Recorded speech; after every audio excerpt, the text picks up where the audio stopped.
Oh shit, I don't have my beer. I'm definitely not ready. Oh, That's okay. Hello. I don't know if anybody is watching yet, but this is Carrie with Alpenglow Industries, and that is David, also with Alpenglow Industries.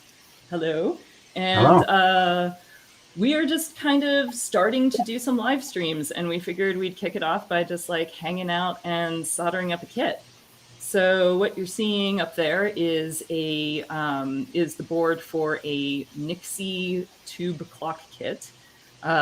Nixie tubes are super cool because they're very old technology, and they're like mini neon tubes essentially that have 10 different numbers in them, 0 through 9, and they light up. So they predate like fancy LEDs and stuff like that. And this was a way to show a number on a display before LED technology was invented. So, and they have like a cool like neon look to them, and different tubes have like different styles and fonts and characters. So it's kind of neat. You can get super into them. They're also kind of hard to find. They're not really made anymore. So most of the ones that you get these days are from Russia. So, and are like old stock, used tubes. So cool. I'm going to try to pull up YouTube on my phone so that I can like kind of monitor stuff a little bit. I hope that we got like StreamYard and YouTube all set up and that comments should come through with StreamYard, but I figure like having a backup probably isn't a bad idea. So the other thing is that I said I was going to bring beer, and I do have beer, but I just have to go get it from the little kitchen area. So I I didn't might know do we're that supposed to now. drink beer, so I didn't drink beer. I Oh, didn't know that was on the menu. I said that in Frivolous Circuits Twitter that I was going to Um, bring beer. So we'll see. We shall see. All right. I guess like super pro experienced YouTubers have all of this stuff set up when they first come on. That's okay. We'll get there. You got to start next time. somewhere, right? Yeah. Awesome. So, all right. Trying to not. There we go. Muted. Yay. All right, cool. Hey, looks good on YouTube. Yay. All right. I am going to go grab a beer, and then I'm going to start in. It's going to be kind of interesting because the instructions, which, oh, there they are. I was going to say, like they were right there. So these are the instructions, and most of the instructions are just how to use the kit once you have it assembled. Step 1 is solder the parts. But that's like it. And there are a lot of parts, so it might be kind of fun to. We might be figuring out stuff as we go here. Yeah, so yeah, you could do different stuff with it. It has like an alarm, and of course you can like set the time. I would hope you would be able to do that.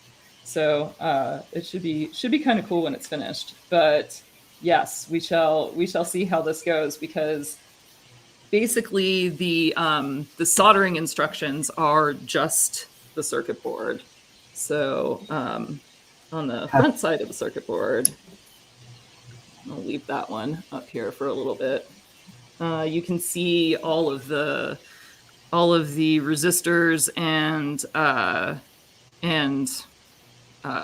like there are some capacitors and some transistors. All the resistor names are there, and the values are sort of I don't know if you can see it, but the values are kind of next to it. So it's definitely going to be like a little bit of hide and seek here, and like find the right resistor value. The other interesting thing about this kit was that so there are some transistors here. Let's see if I can do this. And so there are some things that look like transistors in this bag. but then there were also just a bunch of transistors that were loose. So we're also going to have to kind of figure out like, oh, interesting. So which of these guys is which?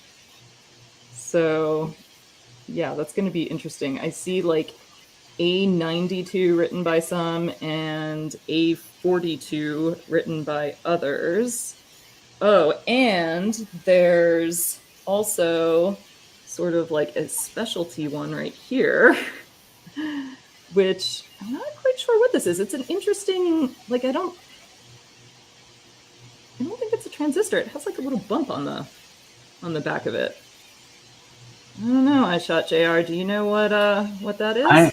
I don't recognize that package. The thing that I can think of that looks like that with a bump on the back would be like an infrared receiver, but it's not going to be that. So. Oh no, Oh. it is. Oh, Good call. Because this thing comes with a remote. Oh. Okay, yeah. Right on. That Obviously, makes sense. Excellent. Mystery solved. I love it. Two heads are better than one. Ooh, and I think I know where it goes now. I think that is that's the spot for that one. I'm just curious, Carrie, do you want to mention about the microscope setup or the camera setup, or how are we seeing this right now? Oh, we could. Right now, it's just it's basically just a camcorder that I'm shooting down at the table. I did get a it's a glide gear overhead setup. So there's like a little frame going over the table that the camera is then mounted to, and it makes it pretty easy to kind of position and to just hang out there. I am cheating a little bit. It's just pointing directly down at the table. I'm using, I don't know if you can see this. There we go. Ring light here. Because I'm 43 and my eyes aren't great anymore. So even for through-hole kits like this, I prefer to have a little bit of magnification. Yeah, it looks fantastic. Yeah. So that's what we're doing. So it's just a camcorder that's zoomed in a little bit, and yeah, it's not too bad. I do have like a very fancy inspection microscope, but it's too it's too good for this. It would only zoom in on like a tiny little part of it, and so yeah, you wouldn't be able to like kind of get the context of the parts, which I think is kind of helpful for this at least. So yeah, I am going to quick go grab my beer and then be right back. Be back in 2 shakes.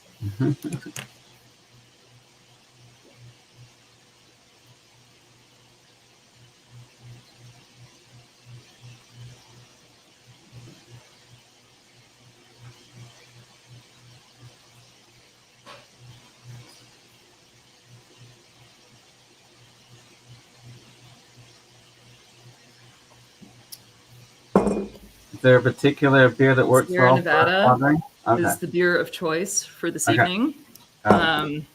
You know, not too alcoholic, which is helpful, but good clean flavor. Ooh, you know what I should also do? I should probably tweet the link to the live stream unless Lee has already done that. I don't know if they've done that. That was on my mind, but then you spent all that time on audio. I know, right? I know. Yeah, the setup was a little more difficult than I anticipated. So yeah, let's see. Let me get to the right me on Twitter. Let's see. Do.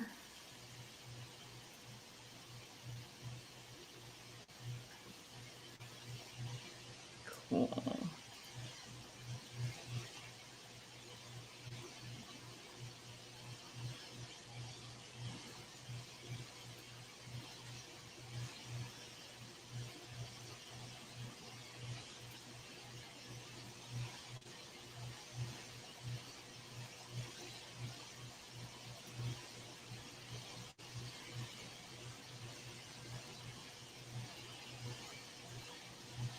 Dead air. Dead air. Thinking about trying to come up with some hold music or something while you're getting your beer, but I know. Now I gotta like get to the link again. There we go. And where are we?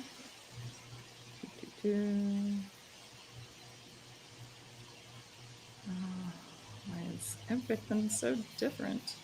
I know.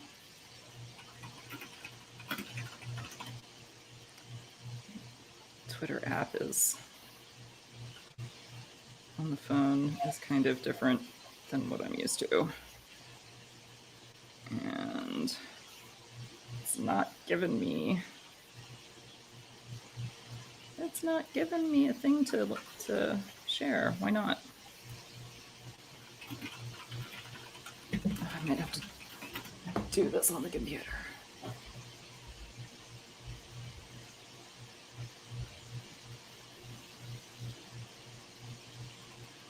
Or hey, David, if it's easier for you to just tweet out the link, maybe that would be cool. And then I'll retweet it. Yeah, of course. Yeah. No problem at all. That would be awesome. So we don't Thank you so much. You don't want the StreamYard link. You want the YouTube. Yeah, the YouTube link. Find that real quick. Alpha Industries. I got it. Okay. All right. And you can just keep going while I do that. So sweet. So let's see. All right. Yeah. So I think there's always the question of what do you want to do first? It looks like there are a lot. I'm going to take this guy out for right now. Looks like there are a lot of 470 ohm resistors. So I think that is the winner for what goes first. 470, excellent. And it also looks like they've kind of made it relatively easy by using a pattern where you can just like basically bend the resistor as much as the leads can bend. You don't have to like bend them to a precise length. So yeah, you can just like fold them over and pop them right in. So that is what I'm going to be doing for a little bit. Yay. So if you're really like OCD, you can even like, of course, it doesn't matter which way resistors go electrically, but you can make it so that all the pretty colors line up in the right direction. I don't know like what kind of person would do that. I absolutely do that 100% of the time. Excellent. Knew I was in good company here. So, of course, the other trick is like kind of getting them to stay when you flip them all over.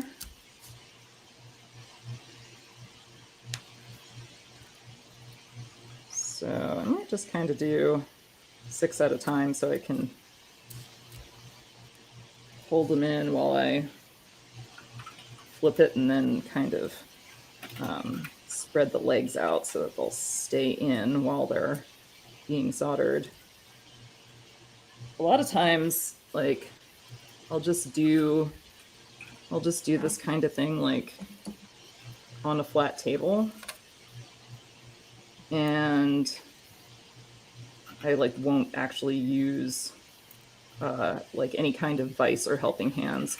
Right now, I am using this little Hakko guy, which I actually haven't used much, but for this is super handy because this board is really long, and so it doesn't really fit very well in my PanaVise circuit board holders, although I could probably just clamp it in the PanaVise along the edge if I wanted to and do it that way.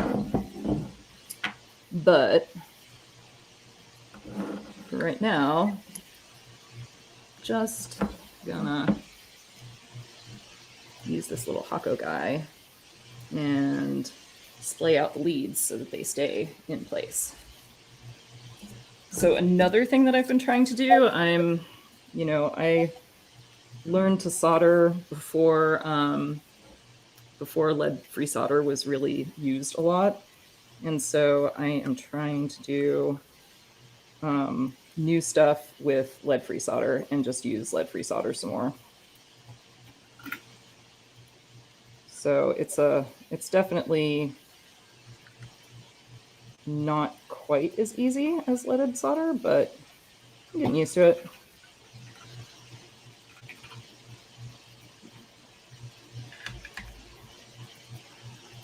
And then the other guys.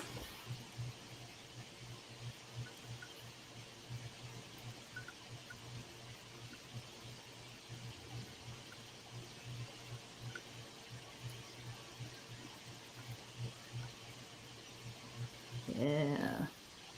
Woohoo. Now,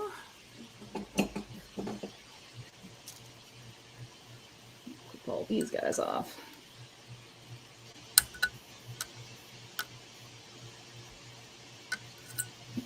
I looked away to do the tweet, and a lot of stuff is populated. Was that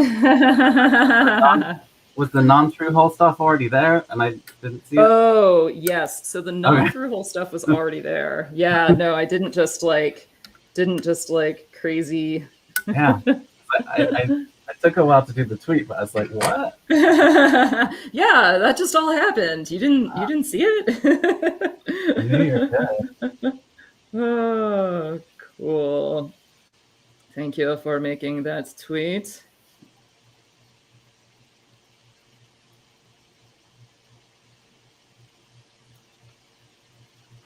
Suppose we should have had it on Periscope and everything too, so it could have been inside the tweet, maybe. It's actually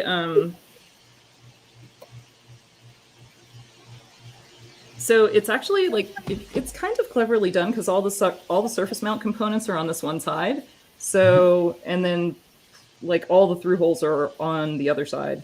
So it looks like they set it up to just like have one surface mount assembly step so that they could put the processor on that and program it, I'm assuming. And then you could still build like the rest of the kit yourself. I am a little like, I think that you can kind of see this. So the processor is now in the middle. It looks a little melted, huh? Yeah, wondering about that. Yeah, we're gonna hope that it's okay. Because that's the way it came. So if not, I'm gonna like be contacting this poor Tindy seller and be like, I got this Nixie tube clock kit from you like 2 or 3 years ago. I need another processor, please and thank you. So that's why. So the crystal is probably through hole too, but they needed that for the processor to test it, right? Is why that wasn't part of the kit. Oh, this guy. Yeah, that's. I'm assuming. I assume like that there's a LDO regulator. It has a 1117 part number to it. So, and I am guessing that is a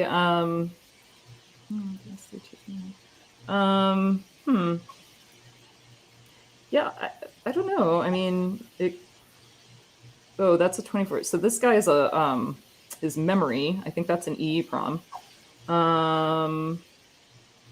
Not entirely sure what that guy is. I mean, I'm guessing that the processor, whatever it is, has like built-in USB, because that doesn't look like enough pins for a USB driver chip for a USB to serial converter, although serial USB converter, but maybe it is. Is there anything on the package itself? I can faintly see something. So it reads DS3231SN. I think that's the part number.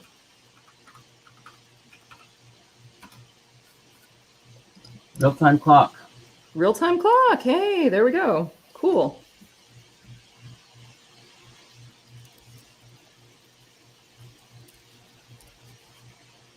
All right. Onward with the 470 ohm resistors. Ooh, I think I can probably do all 9 of these guys next. Yeah. I'm just curious, were those labeled or you've just got all the colors memorized? I am terrible in that I actually don't have the resistor color code memorized. Okay. I know you. The bag was just looked like a pile of stuff, so I didn't know if you just knew. No, so they were very nice in that they labeled. Oh, yeah. Yes. Labeled the strip of resistors. Nice. So yes, but no, I have been teased by older and grumpier engineers for not knowing the resistor color code off the top of my head. And you know, it's okay. I'm like, you know, that's what multimeters are for. Yeah, I bet if you open the Cyber City Circuits boxes, I bet there's one of their little handy business cards. Yes. And so they have them on their business card. I like SparkFun boxes used to have them on them, I think, or some kit that I got from SparkFun had it. And so I have like a whole bunch of color codes like hanging around the shop, literally just like magnetized to stuff. Hey, it's Alfred. How's it going? Yay. Welcome, people! Yay! Somebody loves us. You're expecting it. Yay! So, yeah, we were just talking about how I don't know the color code, and they're going to take away my geek card for that, but that's okay. I've actually sort of been thinking about like having it tattooed on my forearm, maybe. Wow, that'd be awesome. That'd be kind of cool. That'd be kind of cool. We'll see. I don't know. I'm still thinking about that one. Hopefully my mother will not hear this live stream. Although she's getting used to the arm one. She actually, you know, it almost gave me a compliment on it the other day. So that was a big shift. Wow.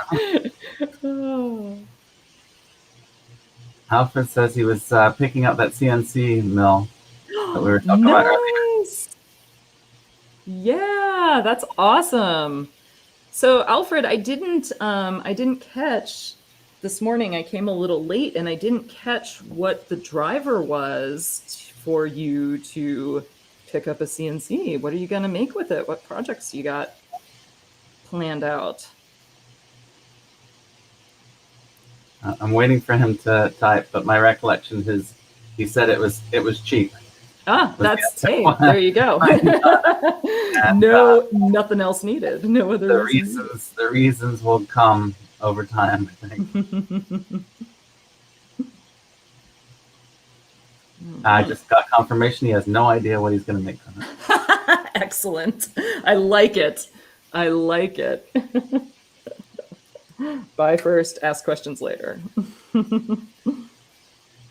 Yeah, I really want a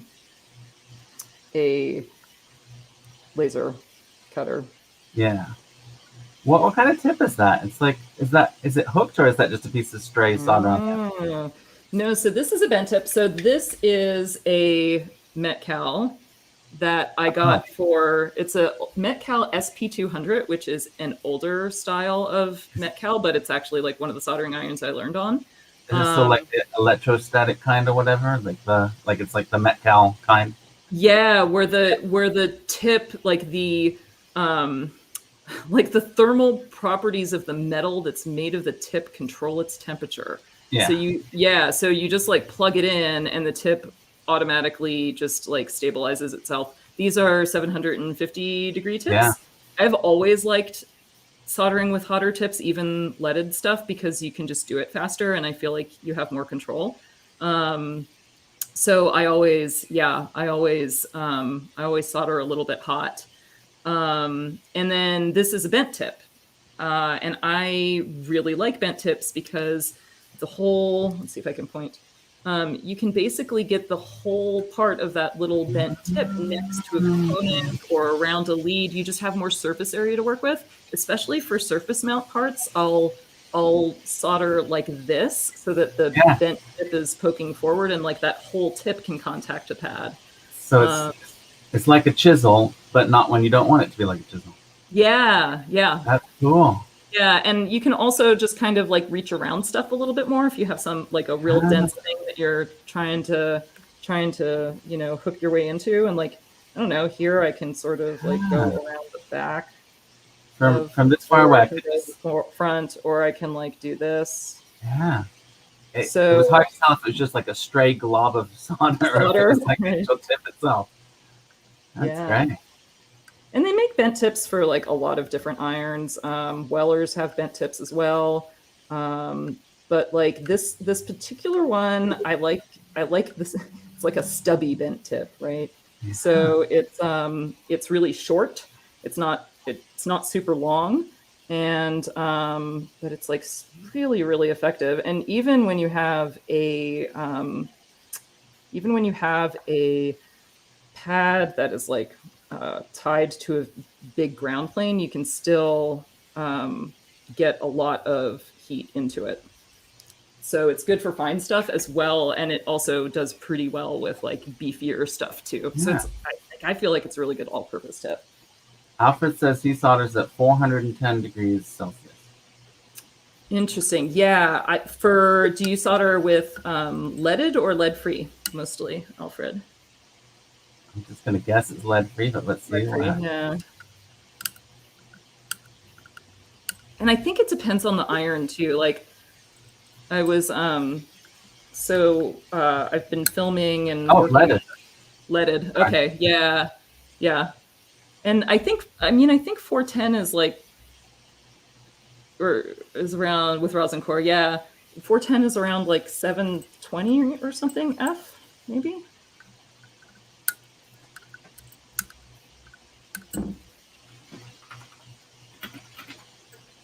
So 770. Yeah, 770. Oh, a little hotter. Really interesting. I was using filming a learn to solder video, and it's super interesting. It's made me think a lot about like how I solder and why I do things certain ways. And I started out, I grabbed a soldering iron and put it on the bench, and then I was like, wait a minute, like I can't make a learn to solder video with like a $300 soldering iron. Like that's not fair, right? Yeah, $10 Weller. Well, okay, maybe not that bad, right? So I was like, well, I want to do a learn to solder video with an iron that is appropriate for the task, right? That is like decent, but not super expensive. And so I remembered that I had it's an older one. Adafruit now has like has a better one out, which I actually just got.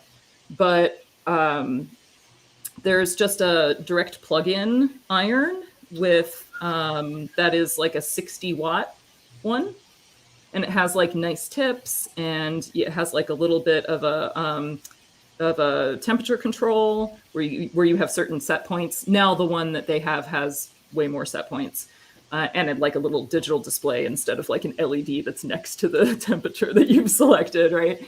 But both of them work pretty well, and I feel pretty strongly about having a like a 60-ish watt iron if you're going to be doing electronics like this, because anything else is just not enough heat, and you wind up dwelling on pads too long, and I feel like you damage stuff easier that way. Like, yeah, not a fan of like the $30 super cheap soldering irons. Oh, but this soldering iron was only like $30. So that's the other cool thing, is that it's not that expensive. When you said direct plug-in, I was thinking you were gonna. I just turned that in my head into like USB-C is what I thought you were going to say. Directly plug into your computer. So I have seen some USB soldering irons that I'm just like, I mean, maybe C, but like, I'm just like, what? I mean, you can do 100 watt over USB-C, so. Jeez. Alfred has a wonderful question. He wants to know your thoughts on leaded versus unleaded solder, not gas. So so I learned on leaded solder, and like lead-free solder wasn't. I learned to solder in like the late '90s, early 2000s, kind of like right around the turn of the century is when I learned how to solder. And there just wasn't a lot of lead-free available at that point in time, and what there was like very specialty and kind of expensive. So I learned on leaded, and it's been hard. It's been a little bit hard for me to make that switch, but I'm working on it right now because. But I should say that like the products that I sell, I get assembled out of house with lead-free solder because I want to be able to like sell them in Europe and stuff like that. I'm surprised you're allowed to get it in California. What's that? That you can still get leaded solder in California? Yeah. I have my sources. I've actually gotten a lot of leaded solder from businesses that I know that they have to maintain like an IP whatever kind of certification, and there is actually expiration date on solder, which is more like expiration of the flux, right? The flux starts to get less good, and sometimes the solder can like oxidize and stuff like that. So all right, so this guy's all set. So I've picked up some old quote unquote solder that way, which is like still totally fine. So I actually haven't like bought new leaded solder in quite some time. But like I am trying to make that switch, and I am using lead-free solder right now. I'm trying to make that switch because it is, much more environmentally friendly. I'm going to do what I say in my solder video, which is to move the angle of what you're working on to make it more comfortable to solder, right? You don't have to like be lining everything up super square to the camera or to your eyeballs. It can be, sometimes easier to work at different angles so that you have easier access to the pads that you're soldering. Did you say this board was too small for the OmniVise? It's too long. Too long? Well, so I have a couple of circuit board specific vises that have like the little jaws that you can move in and out, right? Like, and this board was too long for the two little guys that I have. Oh. So I could have just put it in the jaws of like a normal OmniVise, like on the, and then like put it on edge kind of, but like put the vise on edge. And that would have probably worked out pretty good. But I don't know. I've been trying like this little Hakko vise that I got. Yeah. I don't know. People sort of like swore by it, and until now I haven't really used it very much because I'm just kind of like, I don't know. It's kind of funky because it only grabs, right? It like clamps. Yeah. And it only grabs on one side because like you have kind of this big core thing. So like I'm just like, oh, that's weird. And a lot of people will use, 2 of them or 3 of them or 4 of them. Yeah. But they're kind of expensive. They're like $60 or $65 each. So I just got one to kind of test it out. But I have to say, for right now, it's working out pretty nice. Yeah. I mean, it's very, very sturdy. And I only really need one side in. And that makes it easier to, be going back and forth between the 2 sides and like flipping it around. I've seen a bunch of people using them lately. It just like it just looks like physics-wise, it just looks like it. Like, how's it not falling over? And it just like makes me a bit nervous. But it's heavy. It's like solid. I like your trimming technique there. You don't just let the leads ping off everywhere and then just sweep them up once every 3 years and get like a bucket full of leads. I might be that's one thing that I'm like a little picky about is like the not having the leads ping off. I never conceded that. Also, like it's like legit talking about OSHA violations, right? It's legit a safety hazard. If you're not, especially if you don't wear glasses, like those ping off anywhere and those could go right in your eye. So I always wear eye protection when I'm soldering. Do you? Definitely, yeah. Sorry, go ahead. Oh no, that's okay. I was just Oh, gonna say, that solder to expire. How long does it take to expire? I don't know. That's a good question. Let's see if this is probably does not have an expiration date on it because it's like an Amazon special. And I got it for the name Mutter because I went to Harvey Mudd MUDD College, and so it was like, what Mutter solder? Not related at all, but it was kind of Mutter solder. But yeah, like so yes, and this ostensibly does have a rosin core, although it's not very yellowy and it's not very pine smelling. So I don't know. I have sometimes seen with respect to lead free, it's a no clean rosin core. And so I'm like, well, that seems contradictory because I'm used to no clean just being described as no clean, and then rosin being like the rosin RMA piney solder, which I also prefer. Alfred, I like solder with rosin in it. I think it's a good compromise for a lot of situations. It's nice active flux. When it says no clean, is that referring to, after you're done, you don't need to clean the PCB, or what is that? Yeah, so I could talk a lot about flux. So this is also going to come up. This is a good dry run for upcoming like part 2 of the Learn to Solder video series. And so there are 2 different kinds of solder, leaded and lead free, basically. And then there are 3 different kinds of fluxes, and you can mix and match all of that. So you can have, there are 3 different types of fluxes. There's no clean, rosin, and water soluble. And you can have any of those fluxes in either leaded or lead free solder. Although I will say that I have not, for whatever reason, like the piney rosin core, I haven't found like as much normal rosin core in the lead free, and I'm not sure why that is. So yeah, so with soldering, and this is back to the leaded versus lead free debate, right? So leaded solder is bad for the environment because of the waste disposal issue. So when you throw out a circuit board that has been assembled with leaded solder, that goes into a landfill, and then it rains, and that eventually leaches into the water table, and then you have lead in your water, and like that's poisonous and super screws you up. So that's kind of bad, and that's why most of Europe has like outlawed leaded solder, right? Because of the disposal problem.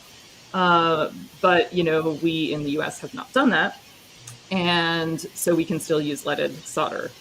Leaded solder makes better solder joints than lead-free does.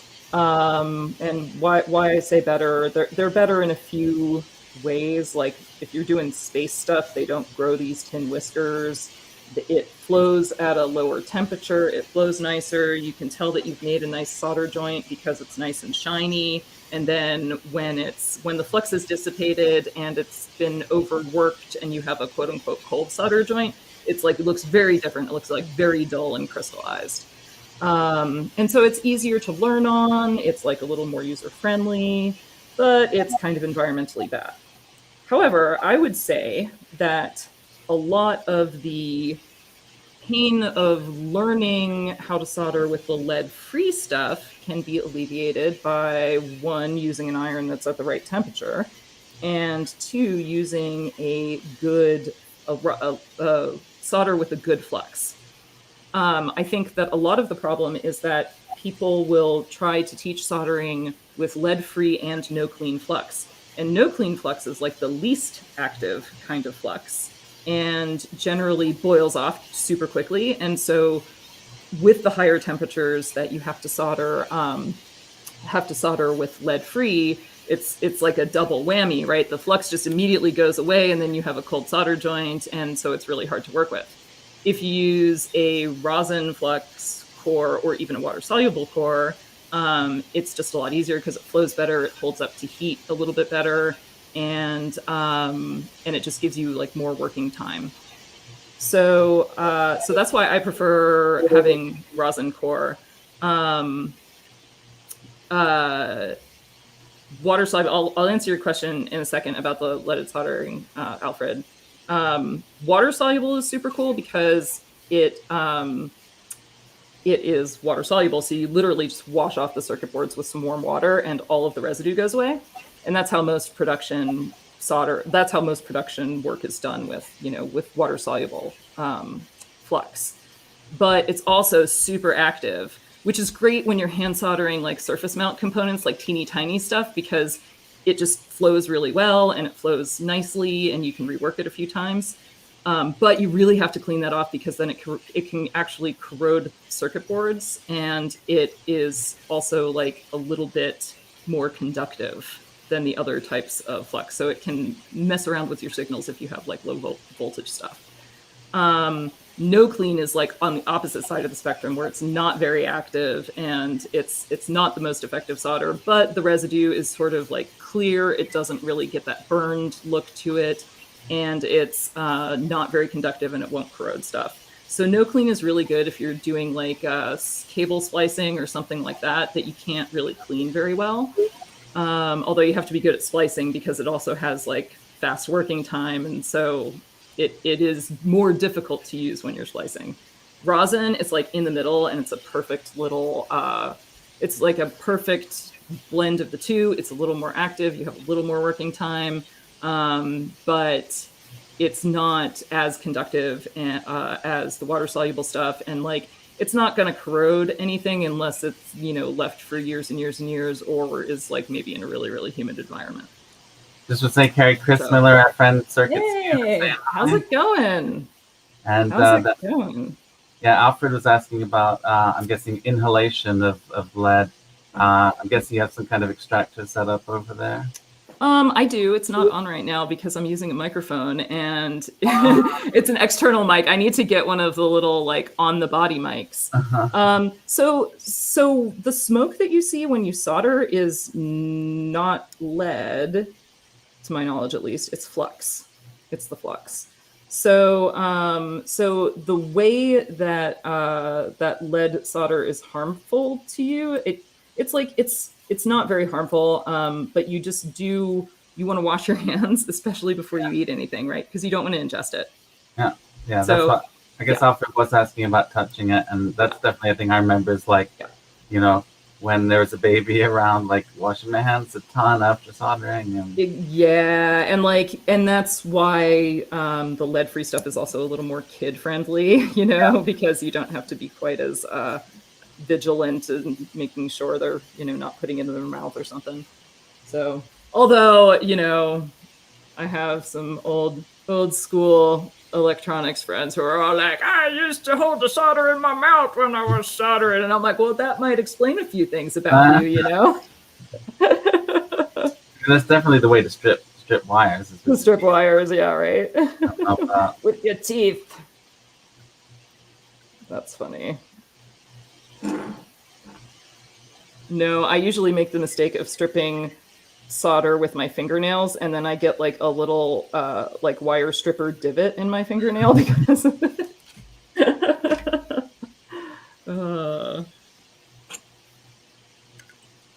Alrighty.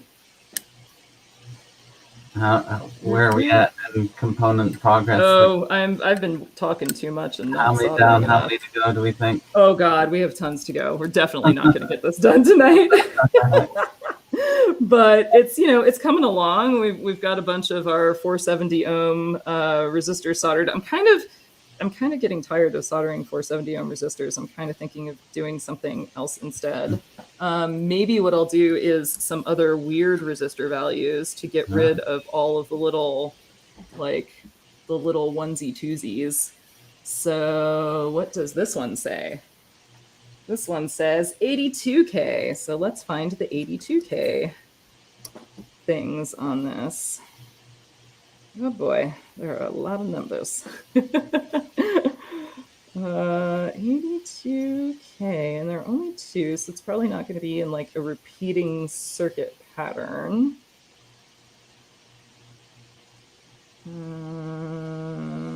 There's a 2.2. Ooh, I see 82K right there. And Oh, there's another one. Hey, Dan, how's it going? Yeah. Eventually you'll be set up to solder and watch stuff at the same time. I was thinking the same thing. I was like, should I set stuff up on my because my Cypress City circuits arrived today, and I was like thinking it'd be cool to do that during, but this is easier. This is totally a Where's Waldo, right? Like, it's like, can you find the 82K? Got this one. Got that one. Maybe it's an extra. Oh, that's that. They might have put extras in. That is true. Well, maybe I'll solder that one. Oh, no, I don't want to solder that one because then I'll lose the little tabby thing. No, I won't. I'm going to live dangerously. We got Blitz City DIY joining as well. Hello. How's it going, Liz? How's it going? We are soldering. We're not going to get this kit totally soldered up tonight, but that's okay. Is it worth a quick recap of what the kit is for new attendees? It is a Nixie tube kit, and it is pretty cool. Actually, hey, David, can you throw a link in the comments if you haven't already? Yes, I do have awesome. It handy. So, green screening myself off to green PCBs. That's cool. Yeah, I am definitely not at that level yet. I am merely a beginning YouTuber right now. I think he's talking about Blenster's crazy setup. Yeah. I've not seen that yet. But anyway, so it's a Nixie tube clock kit, and it's one of those things that I've had forever, and I'm always like, oh, I should put that together someday.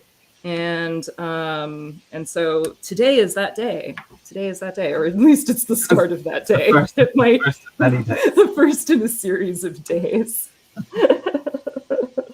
But we do have, so next week, I can talk about next week a little bit. It's going to be fun, and I'm going to try to be a little bit more, I'm going to try to do some pre-work on that. But we are going to be soldering up Jason Kuhn's new Fibonacci board that Cyber City Circuits just released as their kit. So they've made like a whole bunch of teeny tiny little PCBs with the LEDs on it, and then you get to solder like 2 through-hole headers to them, and then you get to solder the LEDs into the board. So I was just gonna say, I'm gonna try to pre-solder the pins onto the LED boards first, I think, and then so it's just like placing them and soldering them in. I was just gonna say, Dan likes the Vise thingy. Yeah, this is right? Yeah. It is a Hakko. That's a Hakko OmniVise. Yeah, they're kind of expensive, and I haven't used this very much, but I'm really liking it for this application. It's it's easy to you can position stuff pretty easly. It's easy to screw and unscrew and like flip the board around. So yeah, it's so far 2 thumbs up.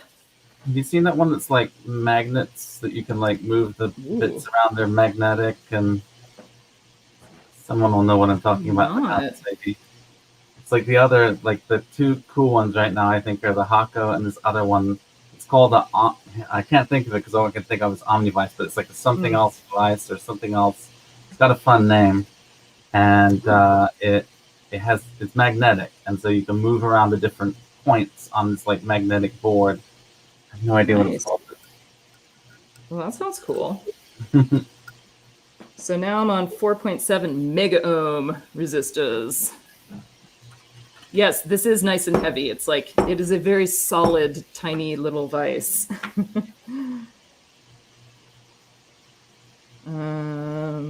Yeah, it's definitely not in any danger of like tipping over at all, ever. All right, 4.7 mega ohms. We got one there. And I will pull the legs out. And now we got a lot of 470s. 1 meg, 10K, 20K. We got all of those arrays. 0.2. Where are we? Should I put it there? Maybe somebody else can spy it before I do, but man. Which one are we looking for? 4.7 mega ohms. I got that one right there. Plenty of 470s. Yeah, a lot of 470s still. 470, 470, 470. 2.2K. 2.2Ks. Maybe I'll do 2.2Ks next. Get rid of those guys. 10K, 20K. 2.2, 470, 470. 104. 20. I don't know. I think we're going to set this one aside too.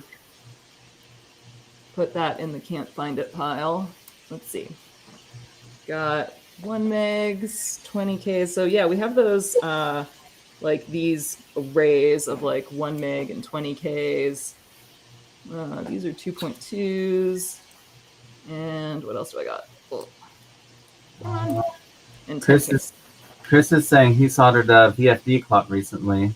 Ooh. And he did it without testing the fitment first, and then I had to kind of jam it in there a bit, and it's a bit wonky. Where does VFD fit in the history of Nixie and LCD? I'm assuming somewhere in between, but yeah, I feel like they're after Nixie and before LCD. Before LCD, I think. Okay, 2.2K. 470, 470. That's 2.2K.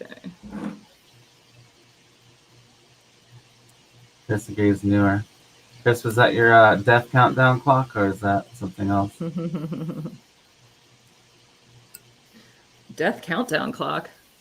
Or a death countdown calendar, or whatever.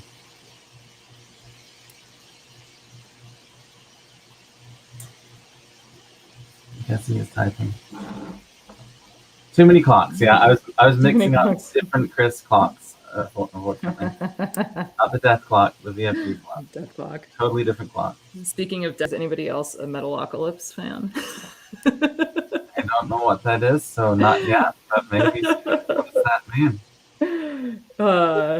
Metalocalypse is like a hilarious and terrible animated series about a fictional band called Death Clock that is very metal, and it's all about the shenanigans that the band members get up to, and there is some like supernatural stuff that also is sort of like normal that happens, and yes, but it's like it is both a spoof and an homage to metal, and it's like really I don't know, I just think it's really funny.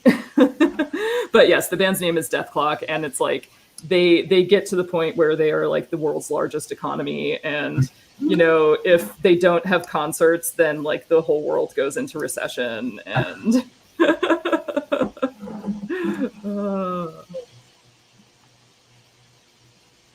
but yeah, they do have some funny things. Like they have these like very metal cell phones, which are these cell phones with just all these spikes coming out of it. So like whenever they're using them, they're like very gingerly using them, or somebody else uses them and then like, you know, impales their hand. And yes, it's also a very bloody cartoon too. There's like dismemberment and all sorts of stuff like every episode. Chris says that was the epoch clock. Is the VFD one. I'm guessing he means like units time. I think I found that the third hand I was talking about, I just dropped it in the chat. I don't know if that's exactly the model, but that's kind of what it is. It's a weird magnetic octopus third hand. It doesn't make sense unless you see it.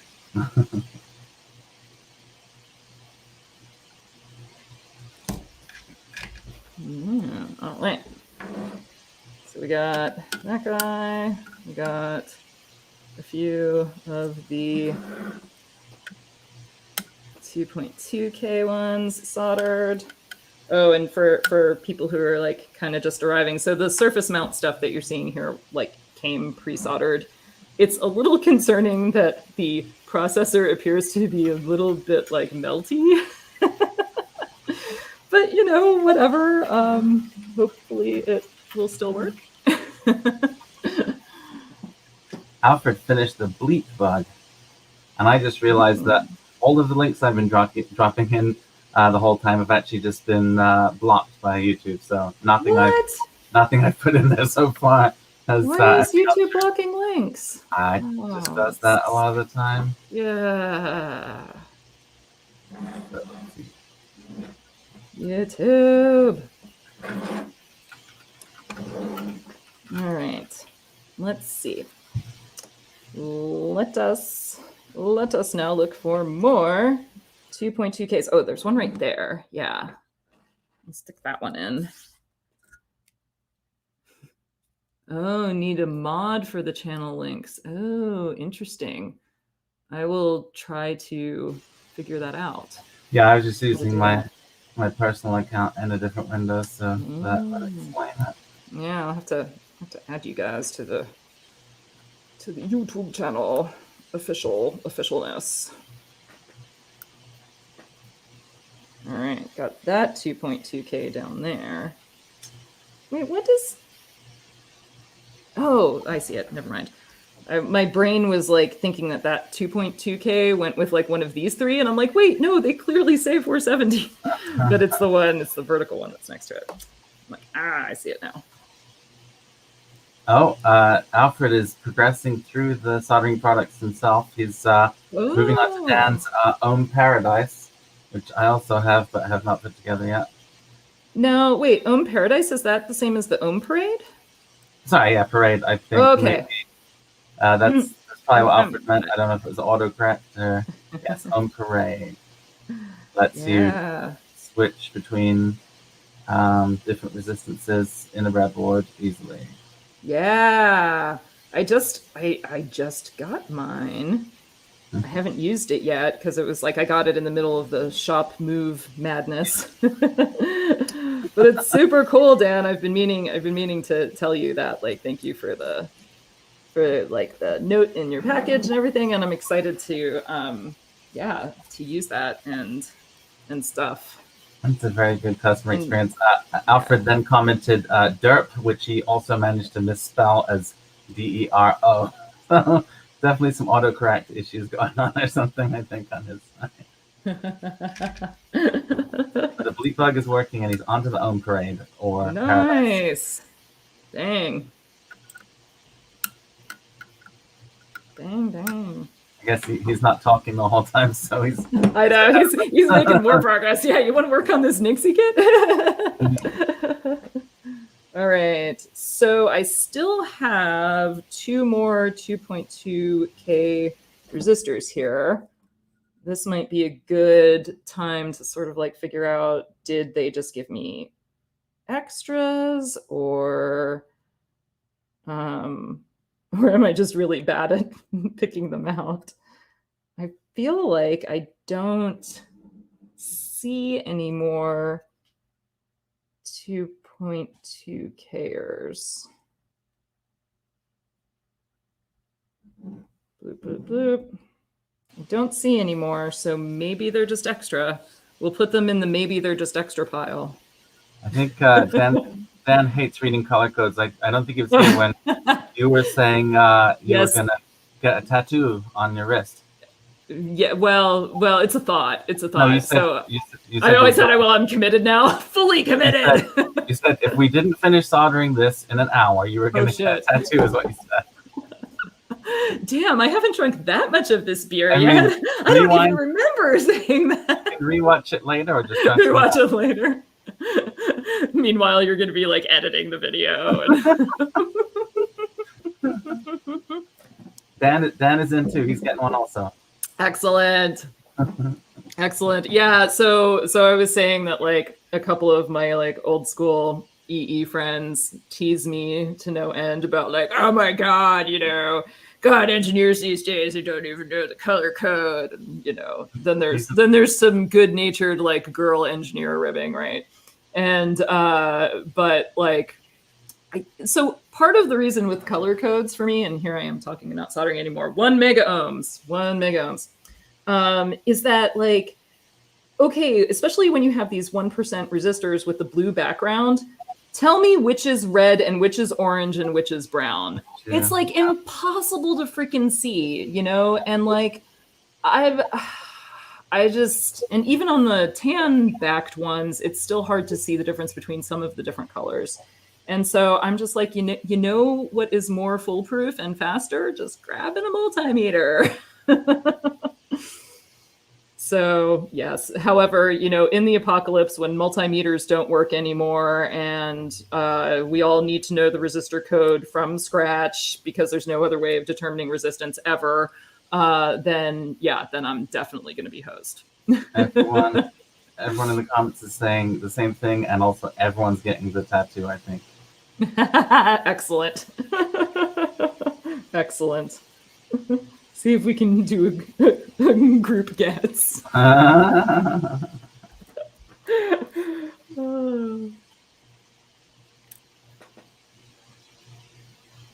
Right, 1 mega ohms. Hen says my body is a cheat sheet. My body is a cheat sheet, right? That's great.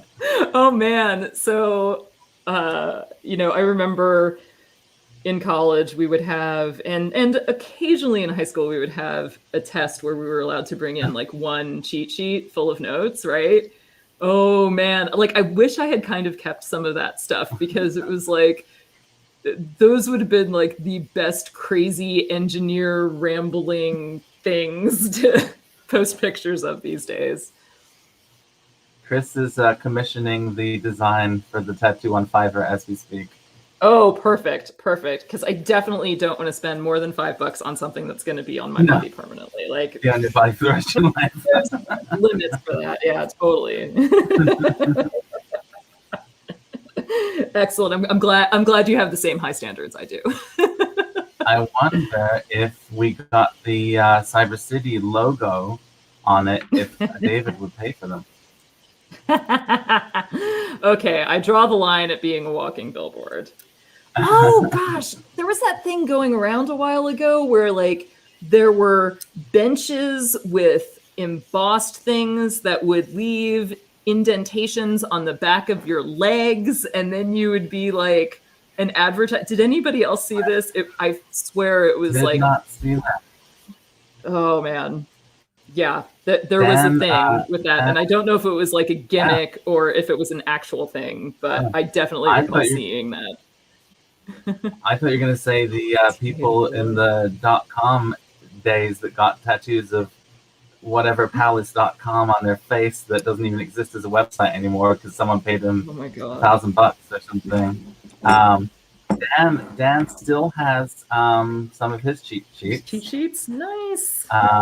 And cool. Alfred was using his TI-84 to create his own cheat sheets of questionable legality. Yeah, excellent.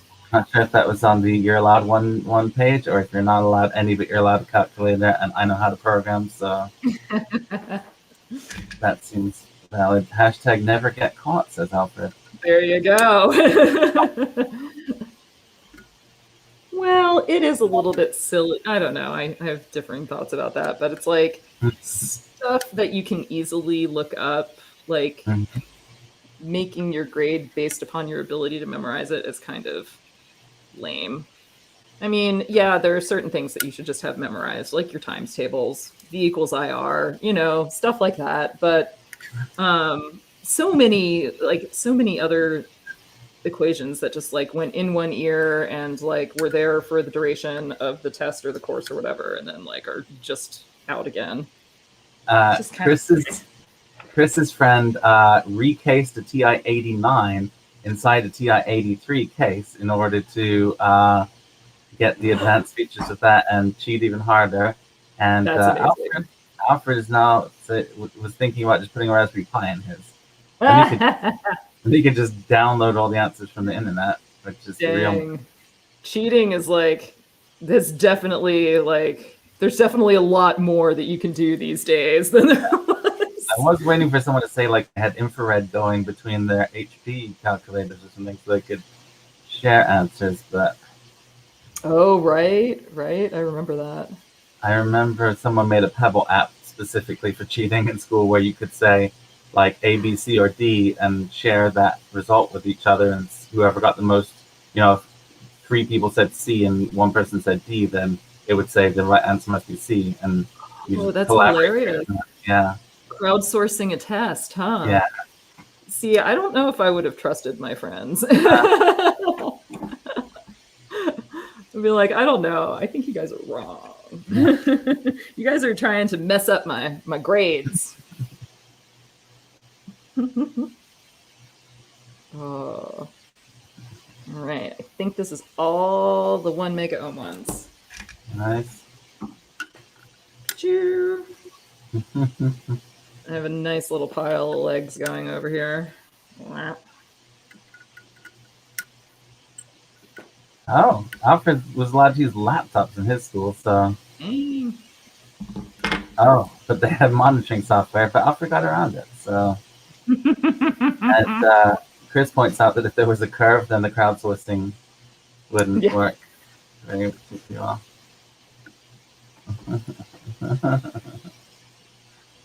All right. I think those are all the 1 mega ohms. I think we got 1 extra. Yeah.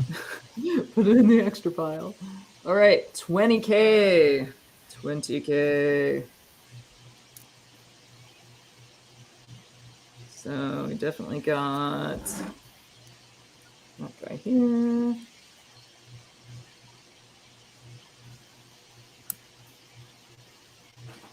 Oh, Jason is here. Oh, hey! Did somebody say evil genius? Yeah, we were totally talking about you. Absolutely. Dan had called the TI hack evil genius, and then somehow it caused that to summon Jason. So dang, that's interesting. Uh-oh, I have a bent resistor here that might have fallen out of somewhere. Oh. It looks like it's a 1 mega ohm. I can at least compare the colors. Yeah. Wonder where that came from. We were legitimately talking about Jason earlier. We were talking about next week's. Yes. Game. Well, maybe it's just an extra one that I bent. That seems okay. Maybe I'll put it over here. Put it over with the extra ones. Okay. Back to 20K. Don't get distracted. We gotta. we're gonna be here till midnight, folks. Probably is already midnight for some of you guys.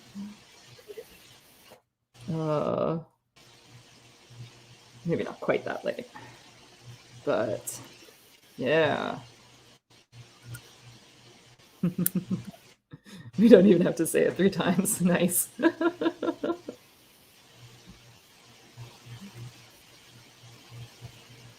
All right, got that one. That one. That guy. Bend in the legs so that they won't fall out when I flip it over. And that's good for right now. Let's do it. Ooh, bent those one in the opposite direction. There we go. All right. I feel like there's probably some like super fancy Vise that like flips 180 degrees with like the flip of a lever for just this stuff. There's probably like super nice through hole equipment that I don't know about. Jason is excited for the stream next week. Yeah. It'll be good. I'm going to definitely try to pre-solder some of that stuff earlier in the day or on Tuesday.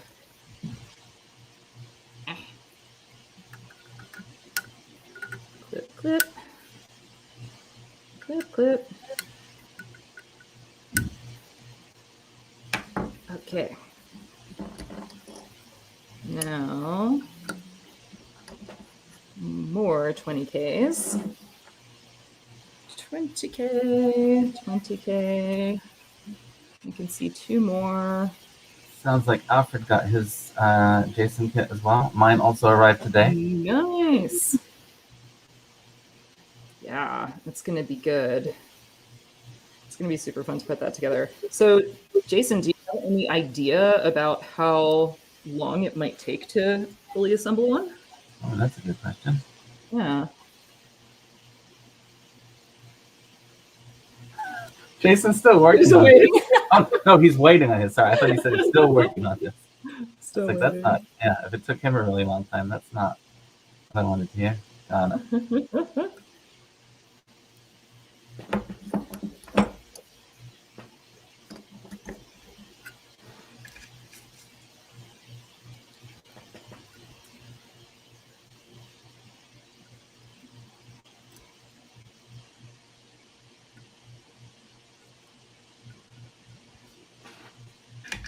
Oh, I don't know if Liz is still around, but if she is, I really want to build one of those fume extractors that she's been working on that has like the auto air quality sensing, so will like turn on and off.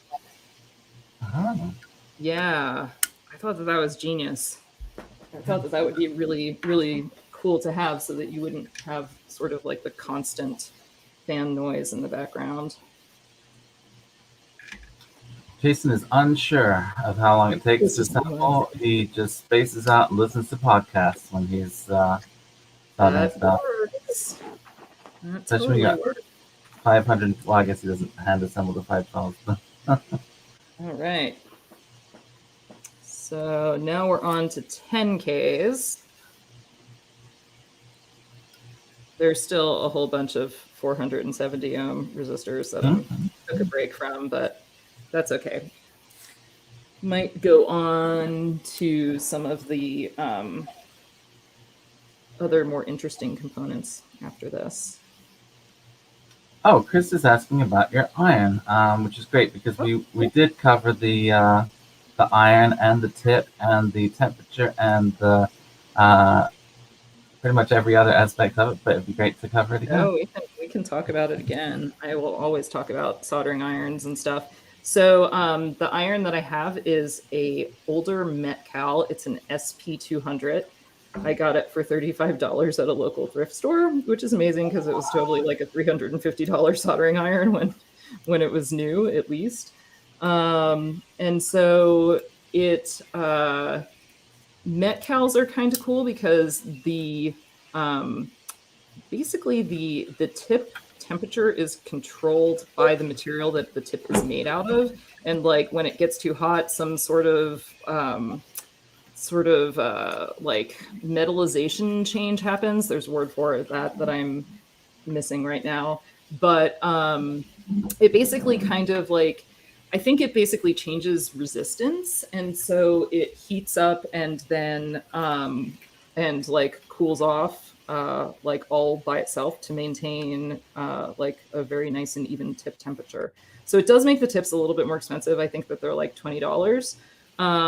But it's kind of cool because you don't actually set the soldering iron. So you might be able to see that this says 726A on it. I think that means it's like basically a 720 degree F tip.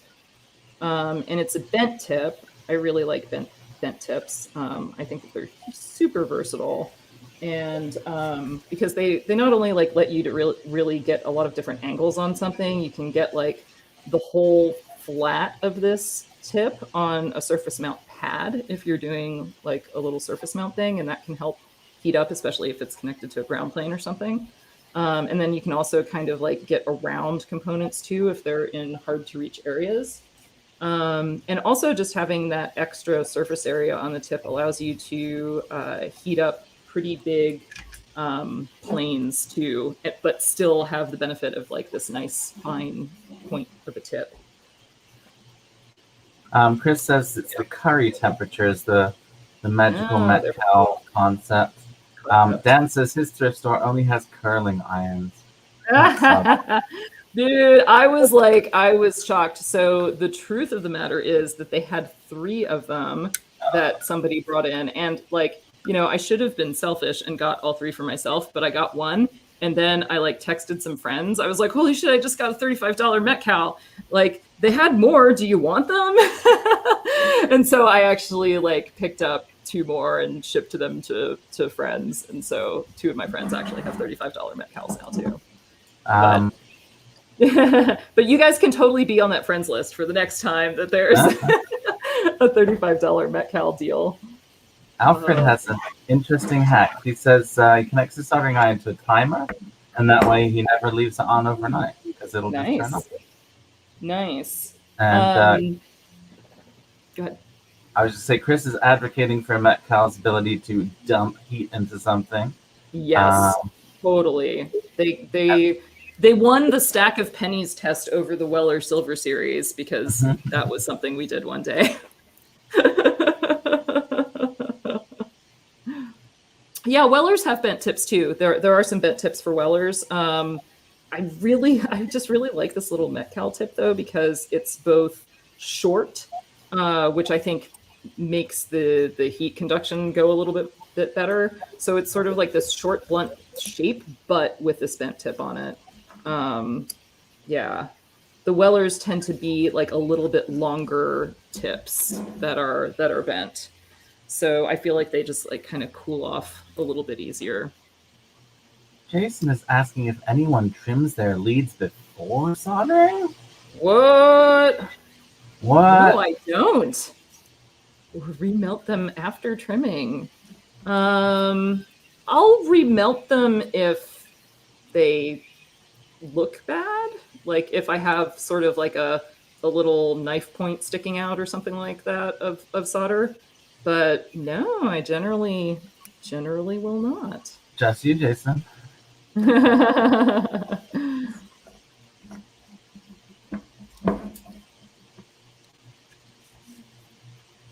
Yeah. That's interesting. Why do you, I'm curious as to why you do that. And that is totally fine if it's just sort of like a style thing. Yeah, I think because it looks better. It's going to be probably a smooth little round instead of a little poke. Yeah. I actually try not to clip the solder. I'll try to clip the lead like just kind of above the joint. And I don't know really why that is. Maybe it's so that I don't like stress the joint by mushing the solder around. But yeah.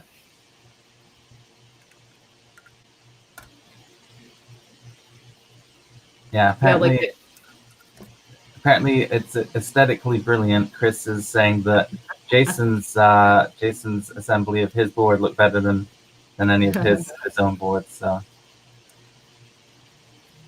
yeah, that's Dan's asking Jason how you hold the things in if you're not using the legs. So this is going to be interesting. I guess you could use masking tape or something. Oh yeah, I have used Kapton tape to hold parts on opposite sides of the board before, for sure. But that's usually, I don't know, usually when there's something that's like kind of tricky. Isn't Kapton tape pretty expensive? It is. And oh my gosh, I made the mistake of getting some like non-brand Kapton tape off of Amazon. It had the worst adhesive ever. It was like not sticky. I was like, okay, you shouldn't be able to sell something as tape when it's not actually sticky. Like, what is going on there? So yeah, I'm now like, 3M Kapton. Yep. Mm-hmm. Yeah, when you're working for somebody else, you can go through it. But now that I work for myself, I am more stingy with the Kapton for sure. Yeah, apparently Jason just does some kind of magical trick where he holds it while he's flipping and then holds it against the silicone mat. Yeah. Okay.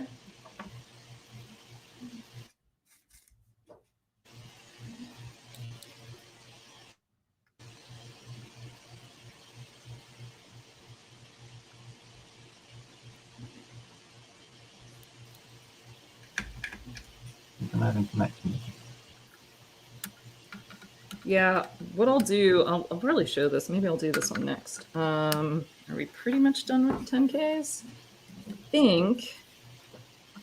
I think that's all I can find for right now. I am only seeing 470s. 470, 470, 470, some diodes. The big power resistor over there. All right. Yeah, I think that they just did give me a bunch of extras here and there, which was nice. Even the extra 82K that was nothing to do with anything, or did we find that? Oh, no, there was one. There was one, and they gave me two. So, but it's funny. Sometimes I have like 2 extras. Sometimes I have 3 extras. Sometimes I have 1 extra. So it's like it's not a consistent number.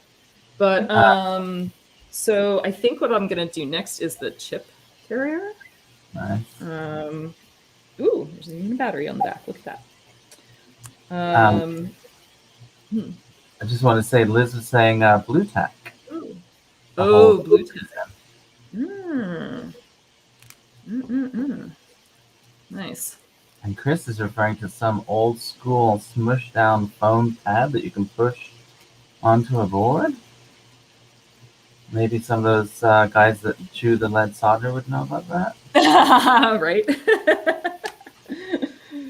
Oh, it's a good thing they're not into live streams. Maybe they will be next time, because I'll be like, I was slandering you guys live on the internet.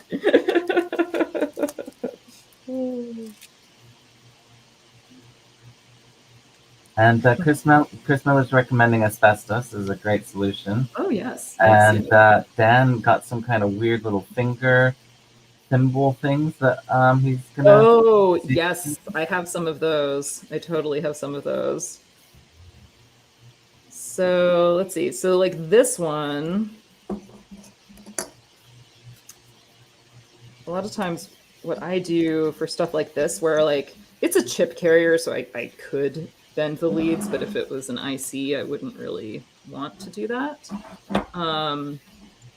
But I'll hold the back, and I'll do the like just tack it with 2 crappy solder joints first, and then reflow them trick.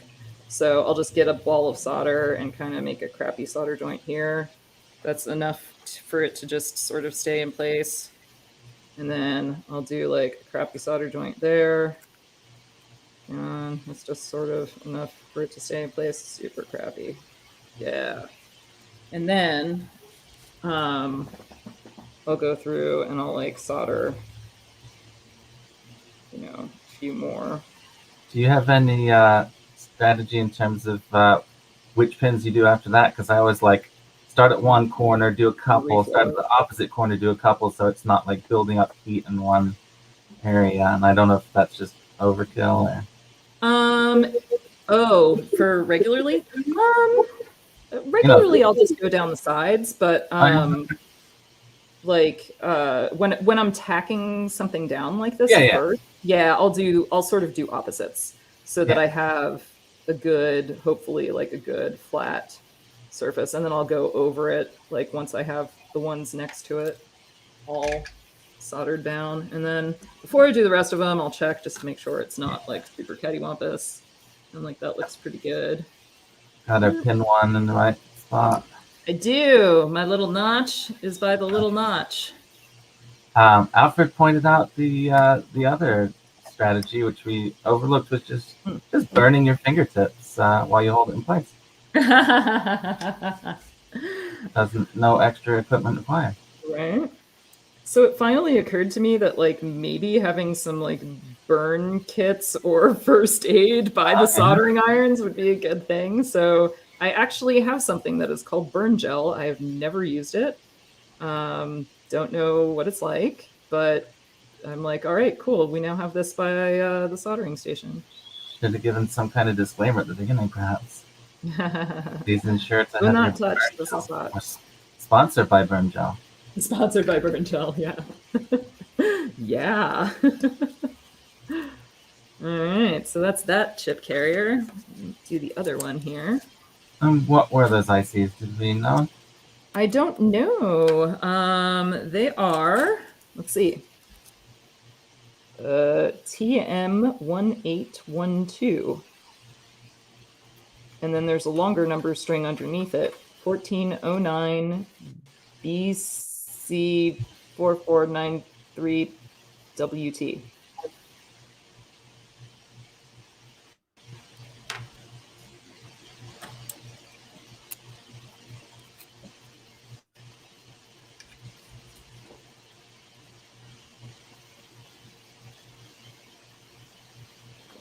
But yeah, like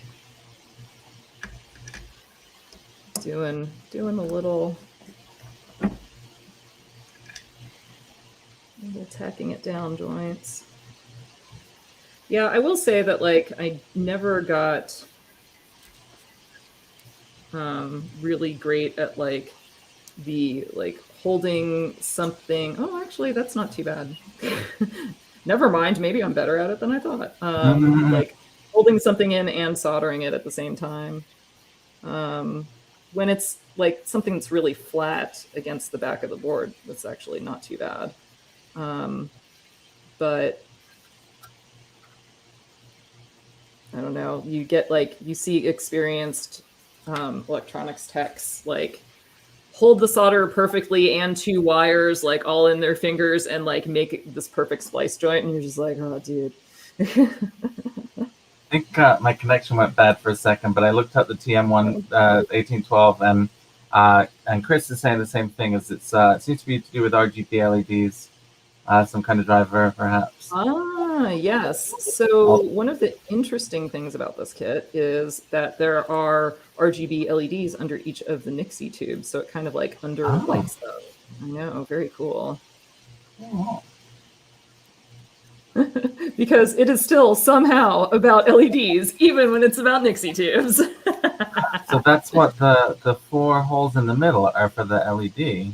Yeah, exactly. I was counting them, and I was like, is it just like there's one for each digit? But then what were the ones in the middle for? And that's what it's for. It's for the LED. Yep. RGB LED in the middle, and then the tube around. And they also, which I think I will do later whenever I finish this kit. Where are they? There they are. So they gave me a pile of these guys, which I was just like, what is going on? At first I thought that they were like Pogos or something, right? Yeah. But no, they're not Pogos. They're like little sockets. So they're for the Nixie tubes, I think, so that you can, I can solder the sockets into the board and then put the tube in, and that way you can like replace tubes, or, you know, if one's bad, like, you know, get a different one or something. But yeah, I was like, at first I was like, ow, these aren't Pogos. But people are comparing scars in the comments, soldering scars, burns, and also Chris says there needs to be ambient light for Nixies to ignite, and so that might be part of the reason. Really? He says some say that. He says some say that that's the case. Pulling our leg, or is that really a thing? I'm not sure. I'm like, what? Nobody's complaining about there being LEDs, though. So. No. Definitely no complaints. Oh, that's funny. I just noticed this. So they cheated on slots. I don't know if you can see it very well, but these are two holes drilled right next to each other and plated, instead of it being like a milled slot. And what components go in there? Speaker? It says bell. That means speaker? It's a speaker, yeah. Like... which is funny because it is, maybe they made it for two different packages, because these are just like normal round leads. So, but they fit in the outer holes. So I wonder if they made it compatible with like another type of speaker that just had different lead spacing. Hey, that's in. Maybe we should solder it.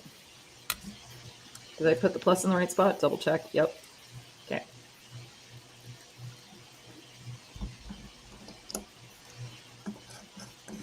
Dan's getting philosophical. Does a Nixie tube still glow when nobody's is looking at it?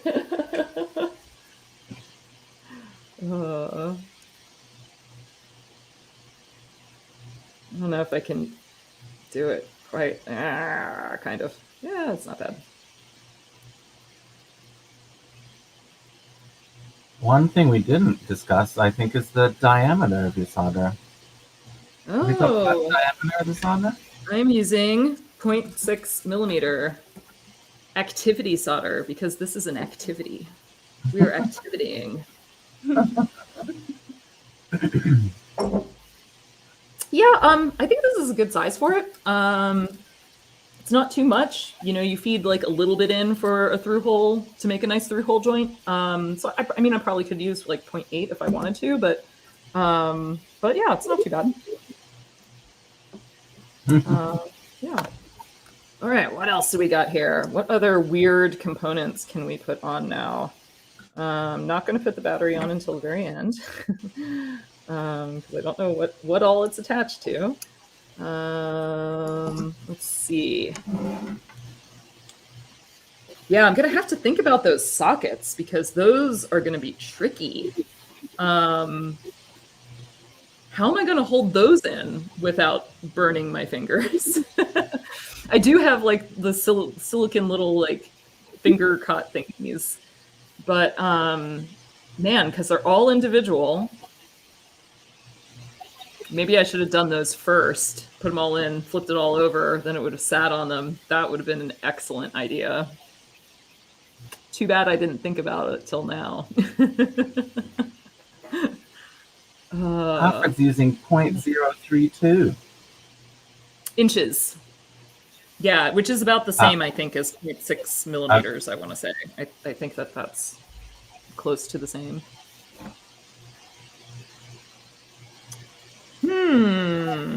Yeah, I don't know. Anybody got ideas for? Jason says use the tubes to hold them. Use the tubes. Yeah, then the tubes will have to be kind of like upside down though. But I guess that'll be tough. But yeah, like this is gonna be this is gonna be a thing, right? Like bloop, bloop.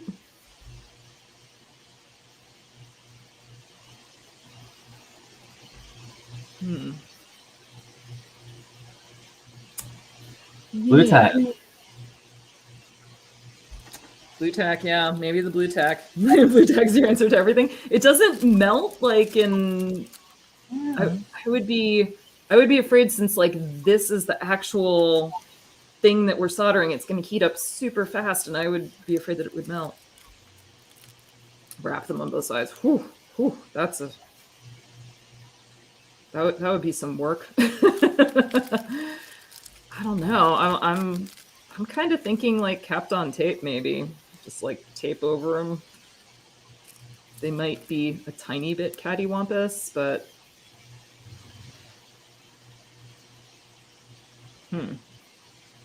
So as long as you let it cool down, it won't interesting. Be Cool.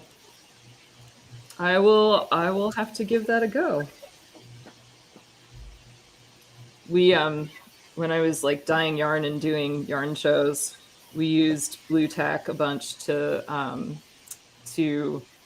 like put up different signs and stuff like that, and it got affectionately known as Smurf poop.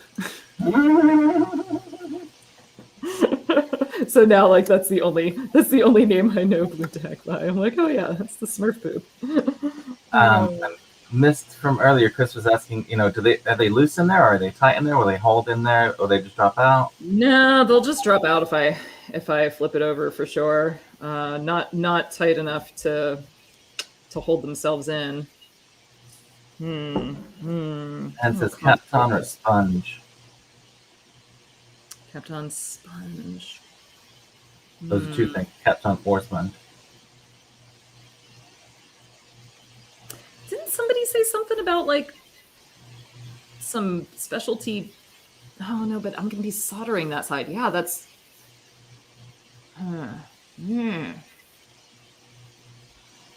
Like some foam or something, I thought maybe. Yeah. But that's the side that you have to solder, so like you can't really. melting. Yeah. Jason is pushing hard for the tubes. For the tubes. Yeah. It's no, I'm kind of coming around to that. Like, it's going to be kind of tricky to get them all on and in and stuff, but like that's kind of a one-time thing. And once that's settled, you could flip it upside down and just like hold the tube in your hand and maybe solder them all in. This is advocating magic foam that doesn't melt. Foam is magic and doesn't melt. So it's also probably puppy cancer. Puppy cancer. Awesome. Interesting. What is this? What is this foam? Bye, Dan. I think it exists only in his mind. I'm not sure it's a real thing. I think it's asbestos or fictional. Dang it. Don't tease me like that. All right, I got 2 diodes. I'm going to do these. Well, Alfred has finished his second kit. I know, right? Alfred's going to be right. Finishes his own paradise. Excellent. Excellent. So he's got his bleep and his and oh no, Chris says it's a real thing. He didn't dream that. Oh, good. Okay. But we don't have any, I'm assuming, so not sure how much that's helping us today. Well, I don't think I'm even going to get there today, definitely.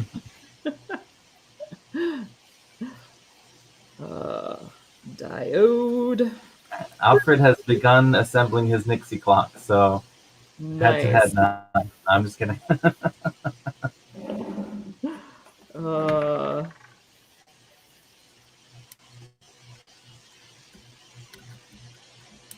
Yeah, let's see.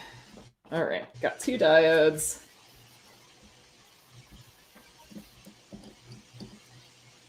In the proper way.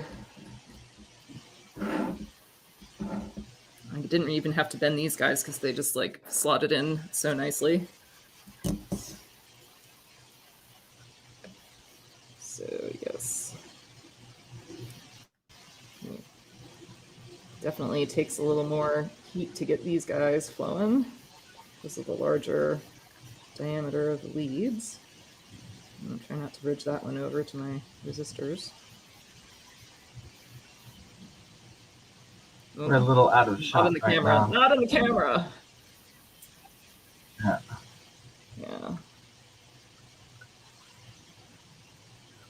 This guy. Liz is taking off. Let's see you next time. Cool. Bye, Liz. Thank you so much for coming. And I definitely am interested in that solder fume thingy of yours for sure. I kind of want to make that. I think that the auto off and detection would be super cool. All right, that one actually looks pretty well soldered around. Cool, and not bridged. Awesome. Okay. What else do we got going on? Maybe some capacitors next.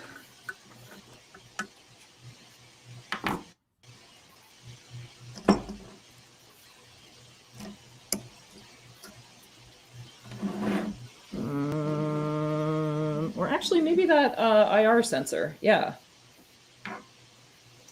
Now, everybody who wasn't here earlier is like, IR sensor? What the heck is going on with this Nixie kit? Why is there an IR sensor? Well, apparently, this thing has like a little remote control. So, yes, remote controlled Nixie clock.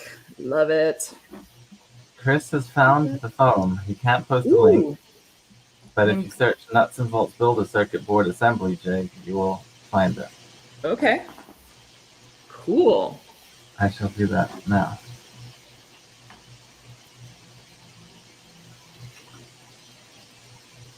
Alfred wants to know, what is a good soldering surface? Something portable. Oh.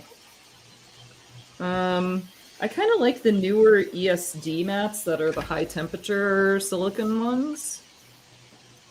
And then you can get them in a variety of sizes, and a lot of them also have like the little compartments or like little divots for putting a whole bunch of different components in for like kind of doing a little bit of kitting.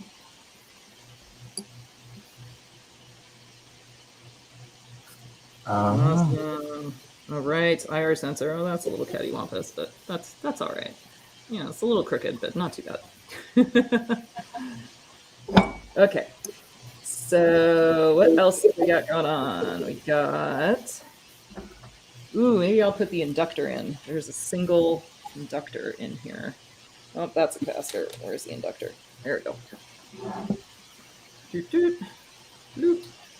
The magic foam system is pretty impressive. It's got like extruded aluminum chassis around it, around the magic foam. What? What is going on with foam with a chassis? What? Now I don't know what to think. Let's see right there.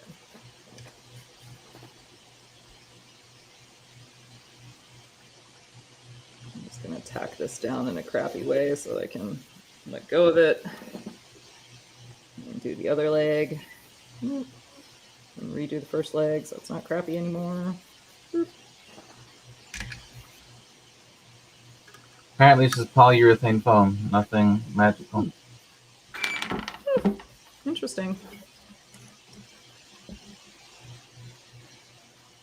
Ooh, you know what? My battery's getting low on my camera. I know, on the overhead one. Let me see. I know I have a plug for it somewhere. I'll go grab it real quick. Although, honestly, I'm probably only in for another 20 minutes, maybe.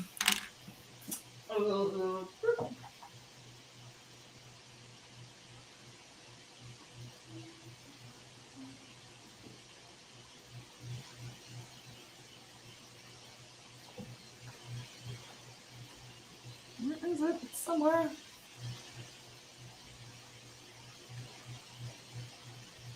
Which one of these potential power supplies might it be? Jason says just work faster. Ah, there it goes.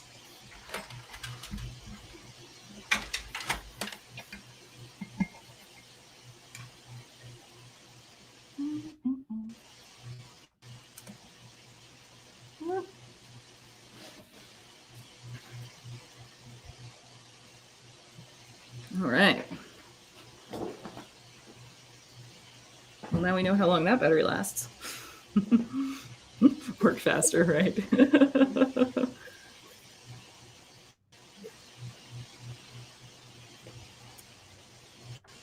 Yeah, I've just seen those mats like kind of all over, like Amazon, Adafruit, SparkFun. They seem to. Oh, iFixit has a few of them too, I think.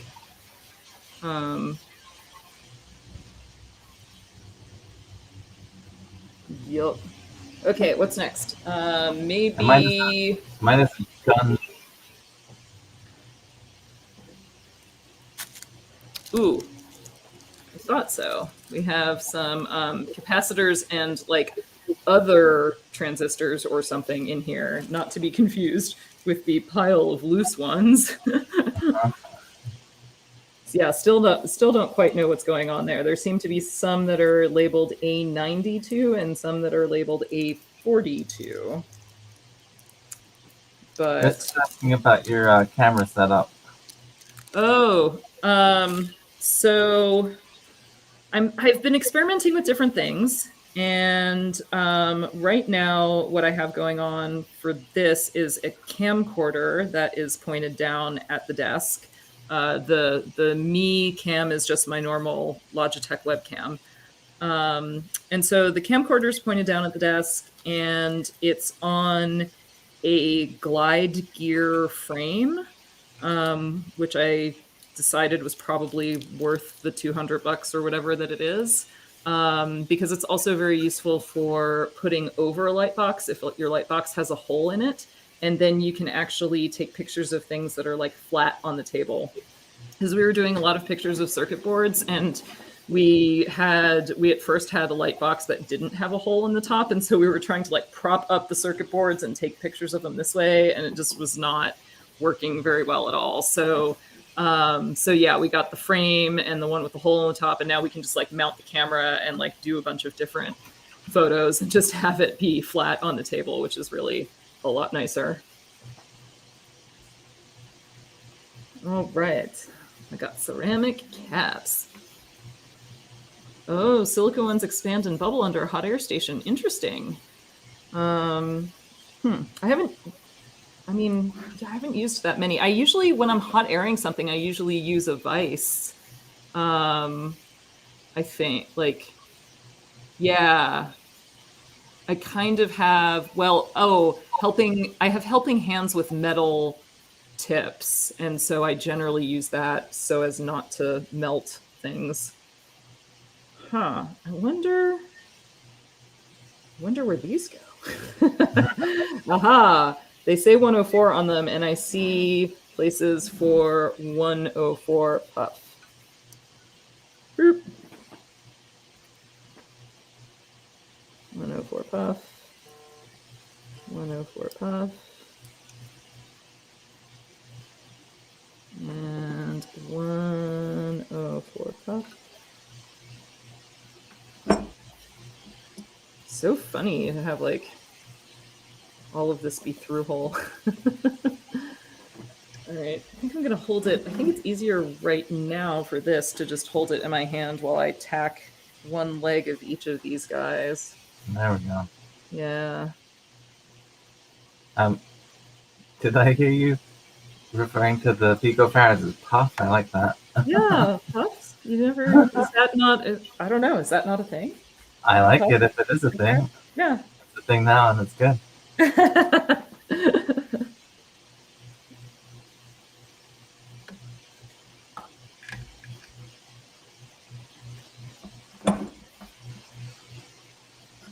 You know, mics, puffs. Although I have to say, I don't know why. Maybe I don't know if other people like have an idea about this, but like, why is nano when it comes to capacitors kind of just, you know, glossed over? Yeah. Right? It's I think it's like a funny phenomenon.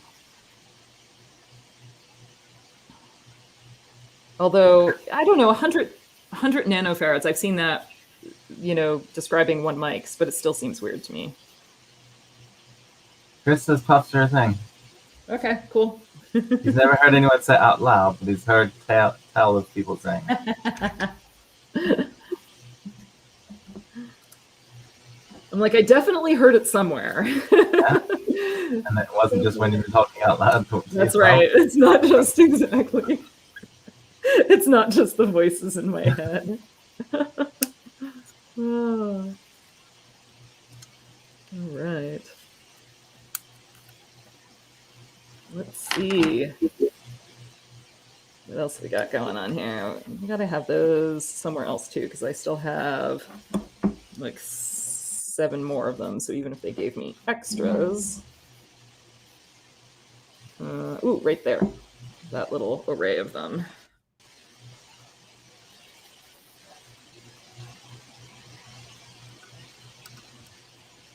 I mean, I guess I could bend these leads too. It'd probably be okay. I don't know. For some reason, I just like, I have no problem bending resistor leads into oblivion and stuff, but like capacitors and ICs, I just don't, I tend to not bend them to hold them in. And I don't know if I'm being overly cautious or not, but these I can probably bend out like that. That'll probably be fine.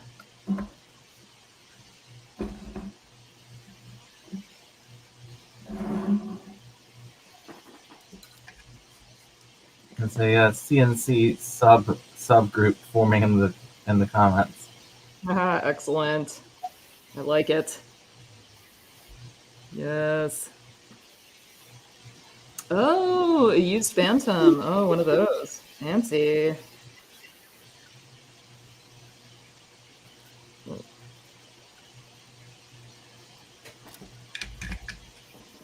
This is now CNC chat. Sorry. That's cool. I'm down with CNC chat. I mean, yeah, so this new shop has amazing power. Just amazing. Like, it has electrical outlets completely down, lining both sides of the shop. it has 220. It has one 220 plug on one of the walls. It has a 220 drop from the middle of the ceiling, and it has 3-phase on the other wall. And I'm just like, oh my God, I have all the power and I don't have anything to plug into it. And that is a crime. So I'm just kind of like, ooh, maybe I need like a really big laser or a router or something. Yeah, I don't know.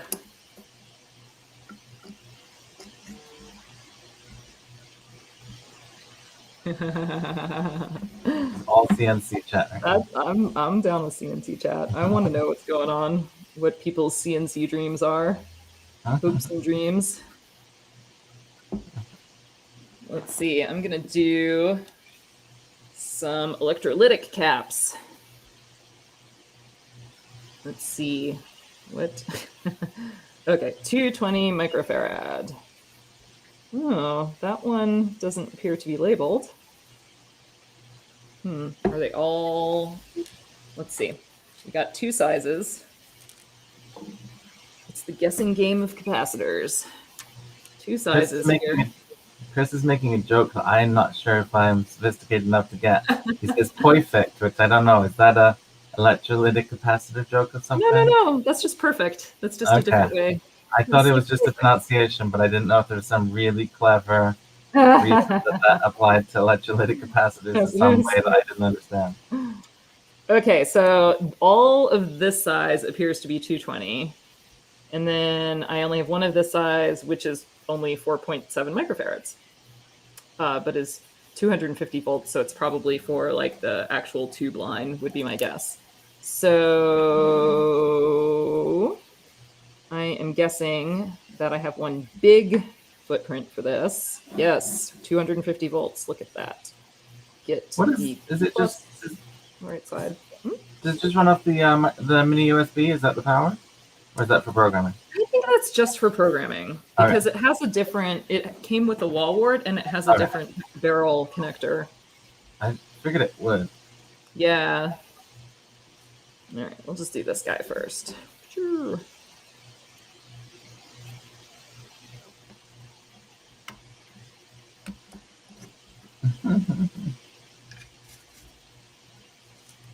Chris says the electrolytics are fun to charge and then hand to your friends, leave first.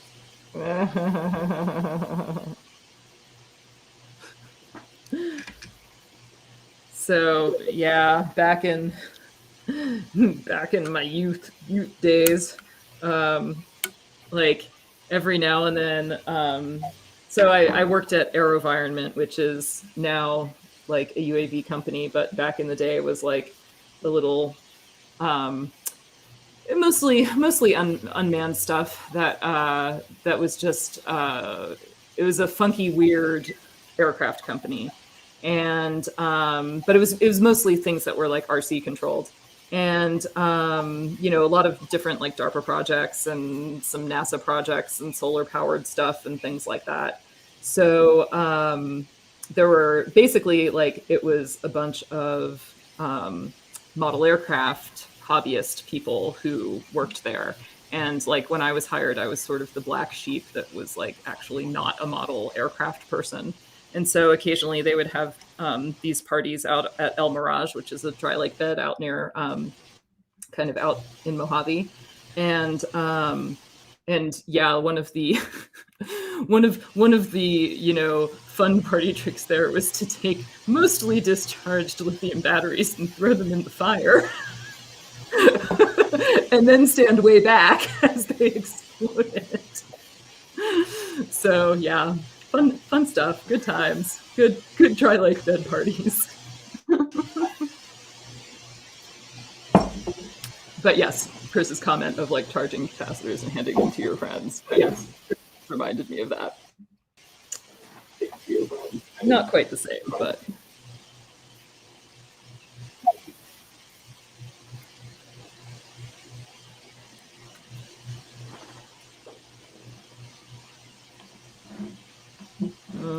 Right, I'm gonna do that one. And then These This is three what color are- did they burn? I remember them being pretty white. Pretty white. And it was, you know, it all happened pretty fast. All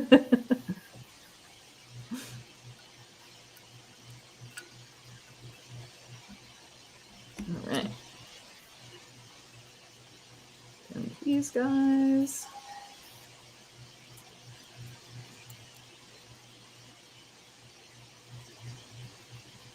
Those seem to be staying in place reasonably well.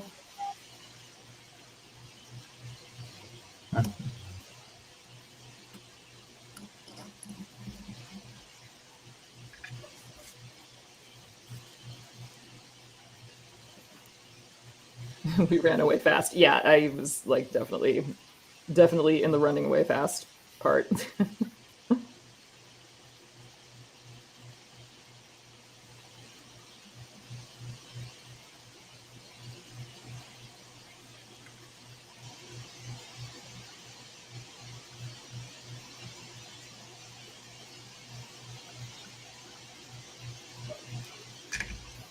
All right.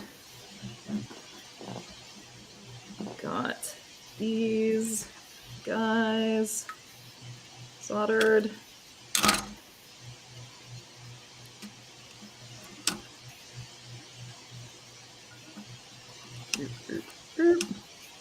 Well, my pile of parts is definitely getting smaller, which is good. Alfred says, has anyone caught a board on fire before? I have, in a way. I had a little Arduino project, and I had a little LiPo battery, and I was like, hey, I could just stick this between the Arduino and the shield.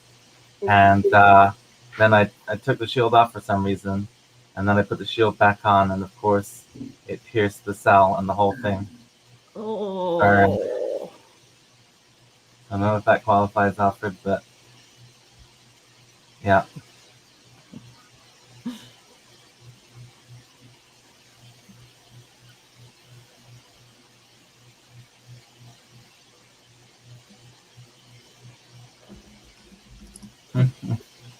Businesses not yet.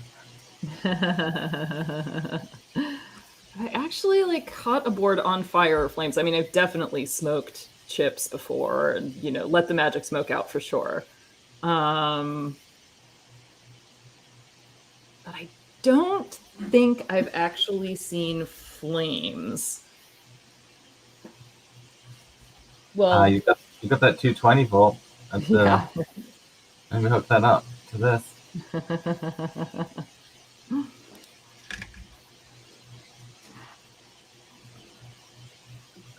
Oh, Chris had 18650 shorted out and burst 3 inches from his eye. Ooh, ooh, spicy. We've seen Chris's eye; it looks fine, so I think it was okay in the end. But that's yikes. That's still. If we get bored, I've got some 18650s here. We can try that with. Oh. Carrie was taking too long, so we started to set shit on fire. Oh, Jason's done that too. Apparently, it was like the ice bucket challenges, and you just let up an 18650 3 inches from your eye and put it on TikTok or whatever. So, I wonder what these two little like audio-ish jack things are. Where did those come from? I don't know. Maybe I should read the instructions. I thought there weren't any instructions. Well, not on the soldering, but on the use. Oh, yeah. Yeah. Jason did it with a 4S 1400 milliamp LiPo because he's probably got a bunch of those from his drone racing. Alfred caused a large spark with the commercial thermostat leads, and it made some nice scorching on the wall. Ooh. Oh!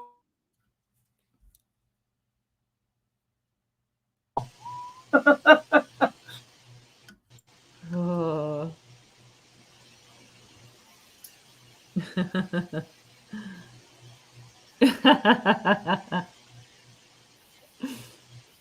Oh man.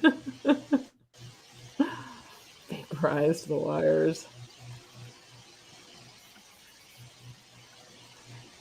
Yeah, I've definitely been around some impressive lithium battery fires. I think probably the best one was, again, back in the making UAV days. We were doing this demonstration in at Quantico, and it was funny. It was actually the competitors team at the time, but who I then later like went to work for, and so is now a good friend of mine.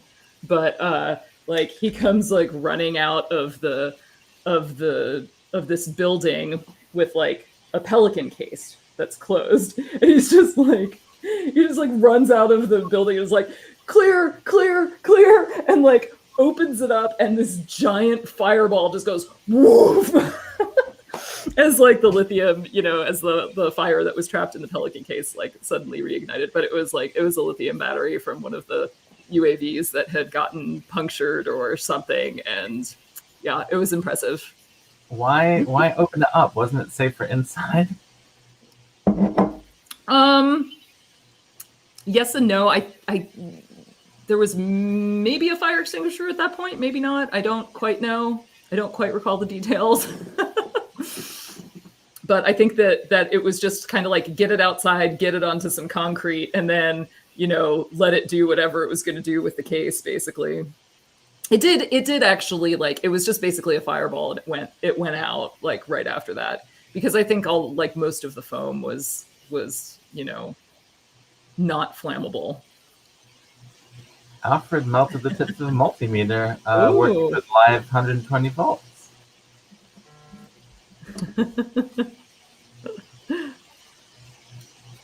Jason says his life of fires at the drone race is fairly obvious. Yeah, yeah. Yup. It'd be cool if they just like crash into each other and go up in a ball of smoke. Oh man, like, did you see like recently some of the speed records being broken for oh god, what is it called, for the gliders, the dynamic soaring? Like, that's crazy. Like, a airplane, I think it was going like over like 550 miles an hour. Like, this is unpowered. Crazy unpowered glider. Oh. Yeah. Yeah. Yeah.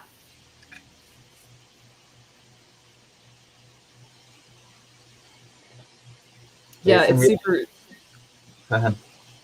Oh, I was going to say, it's super interesting. They basically like fly along a ridge and basically build up speed flying back and forth because of the of the wind kind of speeding up going over the ridge. And it's, yeah, I don't know. I cannot explain all of the dynamics involved, but like, it's very cool. Like, I've seen people doing it before, and it's like, whoa, that little airplane's going pretty darn fast. But like, recently the records that were broken were just mind-boggling. Like, I don't even know how you can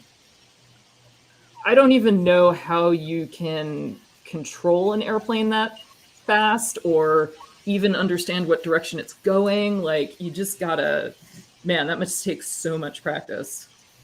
Well, Alfred says, was it being pulled by a jet? And Jason says it's diving, I assume. No, it's I don't know. I'll need to look up some videos, but basically, when you have these really windy conditions where wind is sort of like rising up over ridge, you can do patterns and accumulate speed. So it's not like a dive, but you do basically manage to sort of like steal energy from the wind. And it's crazy. It's crazy. And it just, like, every pass they sort of do, I don't know if they do racetracks or kind of like figure eights, but with each pass, the plane gets faster and faster.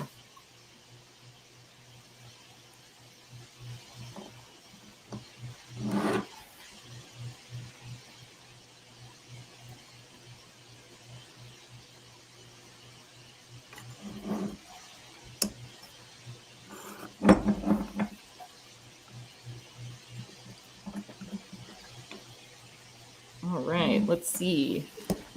So we got all the capacitors on. Got the inductor on. Got all of the connectors on. And let's see. Oh, it's like 7:05. All right, I'm going to do these two power supply looking guys. Oh, that one says 7805, 7805. This one says 2N60. That one says 2N60. So I think I'm going to do those two and then like call it an evening, and eventually, not next week, but maybe the week after will be part 2. And I'll have like maybe tried either the Smurf poop or some other, or the Nixie tube holder thing for the tubes, and figured out some way of doing those. I feel like these are supposed to be, I don't know if they're supposed to be bent down or not. There is like sort of a little heatsink drawing around them, but there are no heat sinks here. I don't know. But there's also like that whole area, but it's not, it's like traces. It's not a plane. So I think that they're just supposed to stick up. I'm just going to do one at a time, I think. Kind of hold it more or less straight while I'm soldering.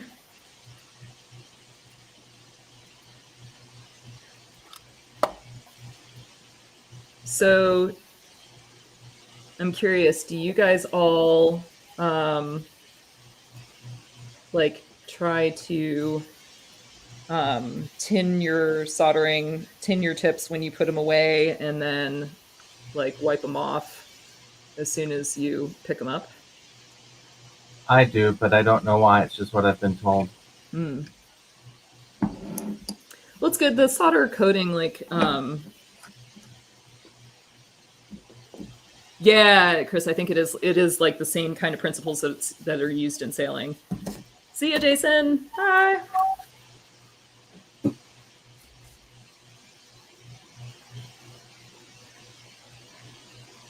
Yeah, it's relatively straight. It's not going to be perfect, but that's okay. I think good enough is good enough. Boop. Boop. I was looking at the pictures on Tindy. It looks like there's another layer that's, it's got some, so I don't know if, I think we'll find out whether they were lying down or not when we go to put that like acrylic piece on it, see if it fits. Oh. I think we'll see some clearance issues if it is not. I don't think I have acrylic with this kit, do I? I do not. On the picture, it shows like sort of an acrylic base and an acrylic sort of tube holder that they can go through, and I thought we'd run into that with the interesting. With the heat sinks if it did end up being.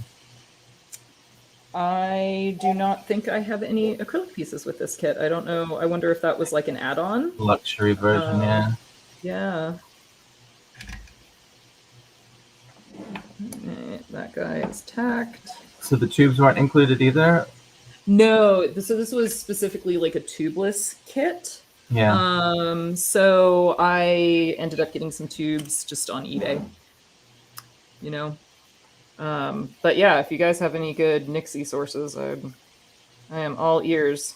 I mean, they're relatively expensive these days. I think they're like, gosh, it was so long ago that I don't recall exactly what I paid for them, but I feel like it was like $10-ish a tube, like on that order of magnitude. Chris wonders how long the Metcalf tips last. They last a long time for me. And I think part of that is is a fewfold. Part of it is the tinning it when you put it, like whenever I put the soldering iron down, I try to like coat the tip. And then, and definitely when I'm putting it down for a while, I also have holders that have, I think that they have a magnet in it that somehow tells the iron that it is in the holder and shuts it, like puts it on a low power setting. So if it's, you know, if it's sitting in the holder for a while, it's not quite as high power, and that helps prevent tips from like wearing out. I'm looking at the kit, and that the audio jacks, the wire, it comes with a cable. Did you just come with a cable? Let me see. I can't quite make out what's happening in the picture. It seems like it's like the tip and ring on one end, and then like something strange on the other end. So no, it's just a power cable here. There was nothing for the audio? I do not think so, unless I mean, I don't think I unpacked that kit before yesterday. So yeah, it's hard to see that there's like a kit contents picture here that shows something that looks like the audio on one end, and maybe it's just like an optical illusion or something, but it looked like something longer and weirder on the other end. I don't know. And again, it might be a slightly different kit because it doesn't have the because yours doesn't have the acrylic pieces. Yeah, I'm reading the instructions. Oh, I thought I just saw, no, not on the front. I thought I saw somewhere a QR code, but maybe not. So blah, blah, blah, solder the parts. So after soldering, supposed to power on the PCB and see if the LEDs work correctly. Click and hold the mode button. Oh, on the remote, got it. The mode button on the remote, LED light pattern will change and should be able to show red, green, blue color. So before soldering in the tubes, yeah, like it's like check the LEDs before soldering in the tubes, because once you solder in the tubes, you can't check the LEDs. So then they have you solder in the tubes. Although it's interesting, this this does not seem to be using the sockets. Maybe, I don't know. Then connect to the power supply. Then, oh, problem check. Remote battery. Temperature sensor. Temperature sensor? I know. I'm like, is this for this kit? Insert the temperature sensor before power on. Click. Oh. Is that what the audio jack maybe it's is? Troubleshooting. Maybe it's something to do with the remote, I feel like. Is the audio jack a temperature sensor? Not to consider any Nixie tube and contact seller for help. Okay. Operation, there's like, so you do all the programming and stuff through, time programming through the remote. Like number one, like, yeah, button, like mode 1 programs the time, mode 2 programs the date, mode 3 programs the temperature. Yeah, so it's like a you know, like a weather clock. You know, I can tell you what temperature is one of the features. Cool. Chris says the audio jack might be an external GPS time base. Interesting. Oh, alarm setting, auto turn on to the clock. Section 1 and switching effect. Ooh, breathing color. Nice. Second. Oh, GPS. Oh, look at that, Chris. You are on it. He's got one. He's got one. That's why he knows. So pretty impressive. Interesting. It's funny though. It doesn't mention the jacks. Like, I'm not sure I would have like connected that. So it will auto sync to GPS time once a week. Plug on the GPS module before powering it on. Blah blah blah. There's like the whole thing. Anti-cathode poisoning. Oh, okay, yeah. It displays all digits at each 30-second interval, because that's a thing that you have to do with Nixie tubes, is like cycle through it, or else it sort of gets a set and doesn't last as long. Interesting. USB port for power only when the USB programmer is connected. 12-volt DC power not connected. So don't connect them both at the same time. Audio jack is for temperature sensor or GPS module. Huh. We were both right. There we go. What are the two LED signal under the PCB? Okay, there's some status lights there. Chris has just realized that his one is currently poisoning itself, and he needs to reconfigure it to not do that. To stop poisoning itself. Right, don't poison yourself. Yep. Yeah. I don't know. That's cool though. It's cool. So let's see. Let's see the progress. We made pretty good progress. I mean, so now all I got left are still a bunch of 470 ohm resistors. Oh gosh. I know, right? We got that.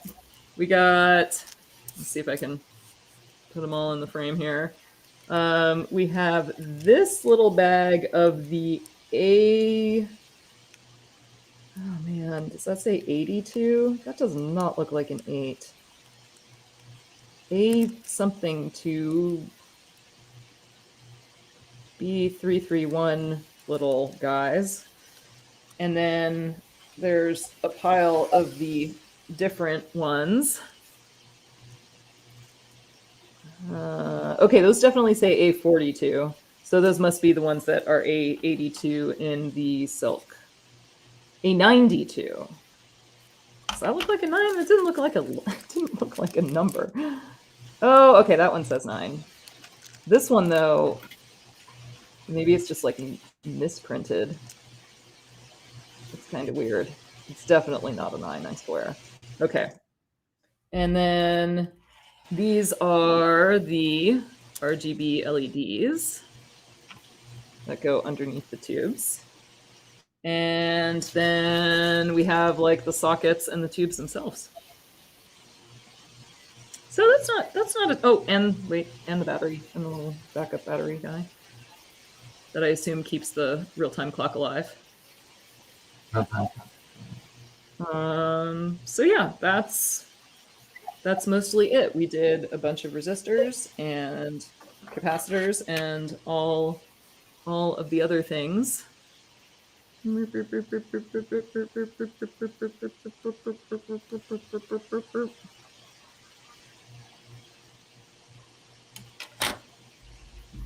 So yeah, I feel like another stream, maybe if I do the sockets ahead of time. Or just leave one of the sockets to do on the live stream. I feel like we'd get through the rest of it in one more. Of course, then if it doesn't work, it's like sad cry on live stream time. But oh well. Well, cool. See you, Chris. Oh, Alfred, I did. So I feel like they were around $10 a piece. I got them off of eBay. They are used and stuff. Yeah. So it was a while ago that I got them. So I will try to dig up that information for you. But yes.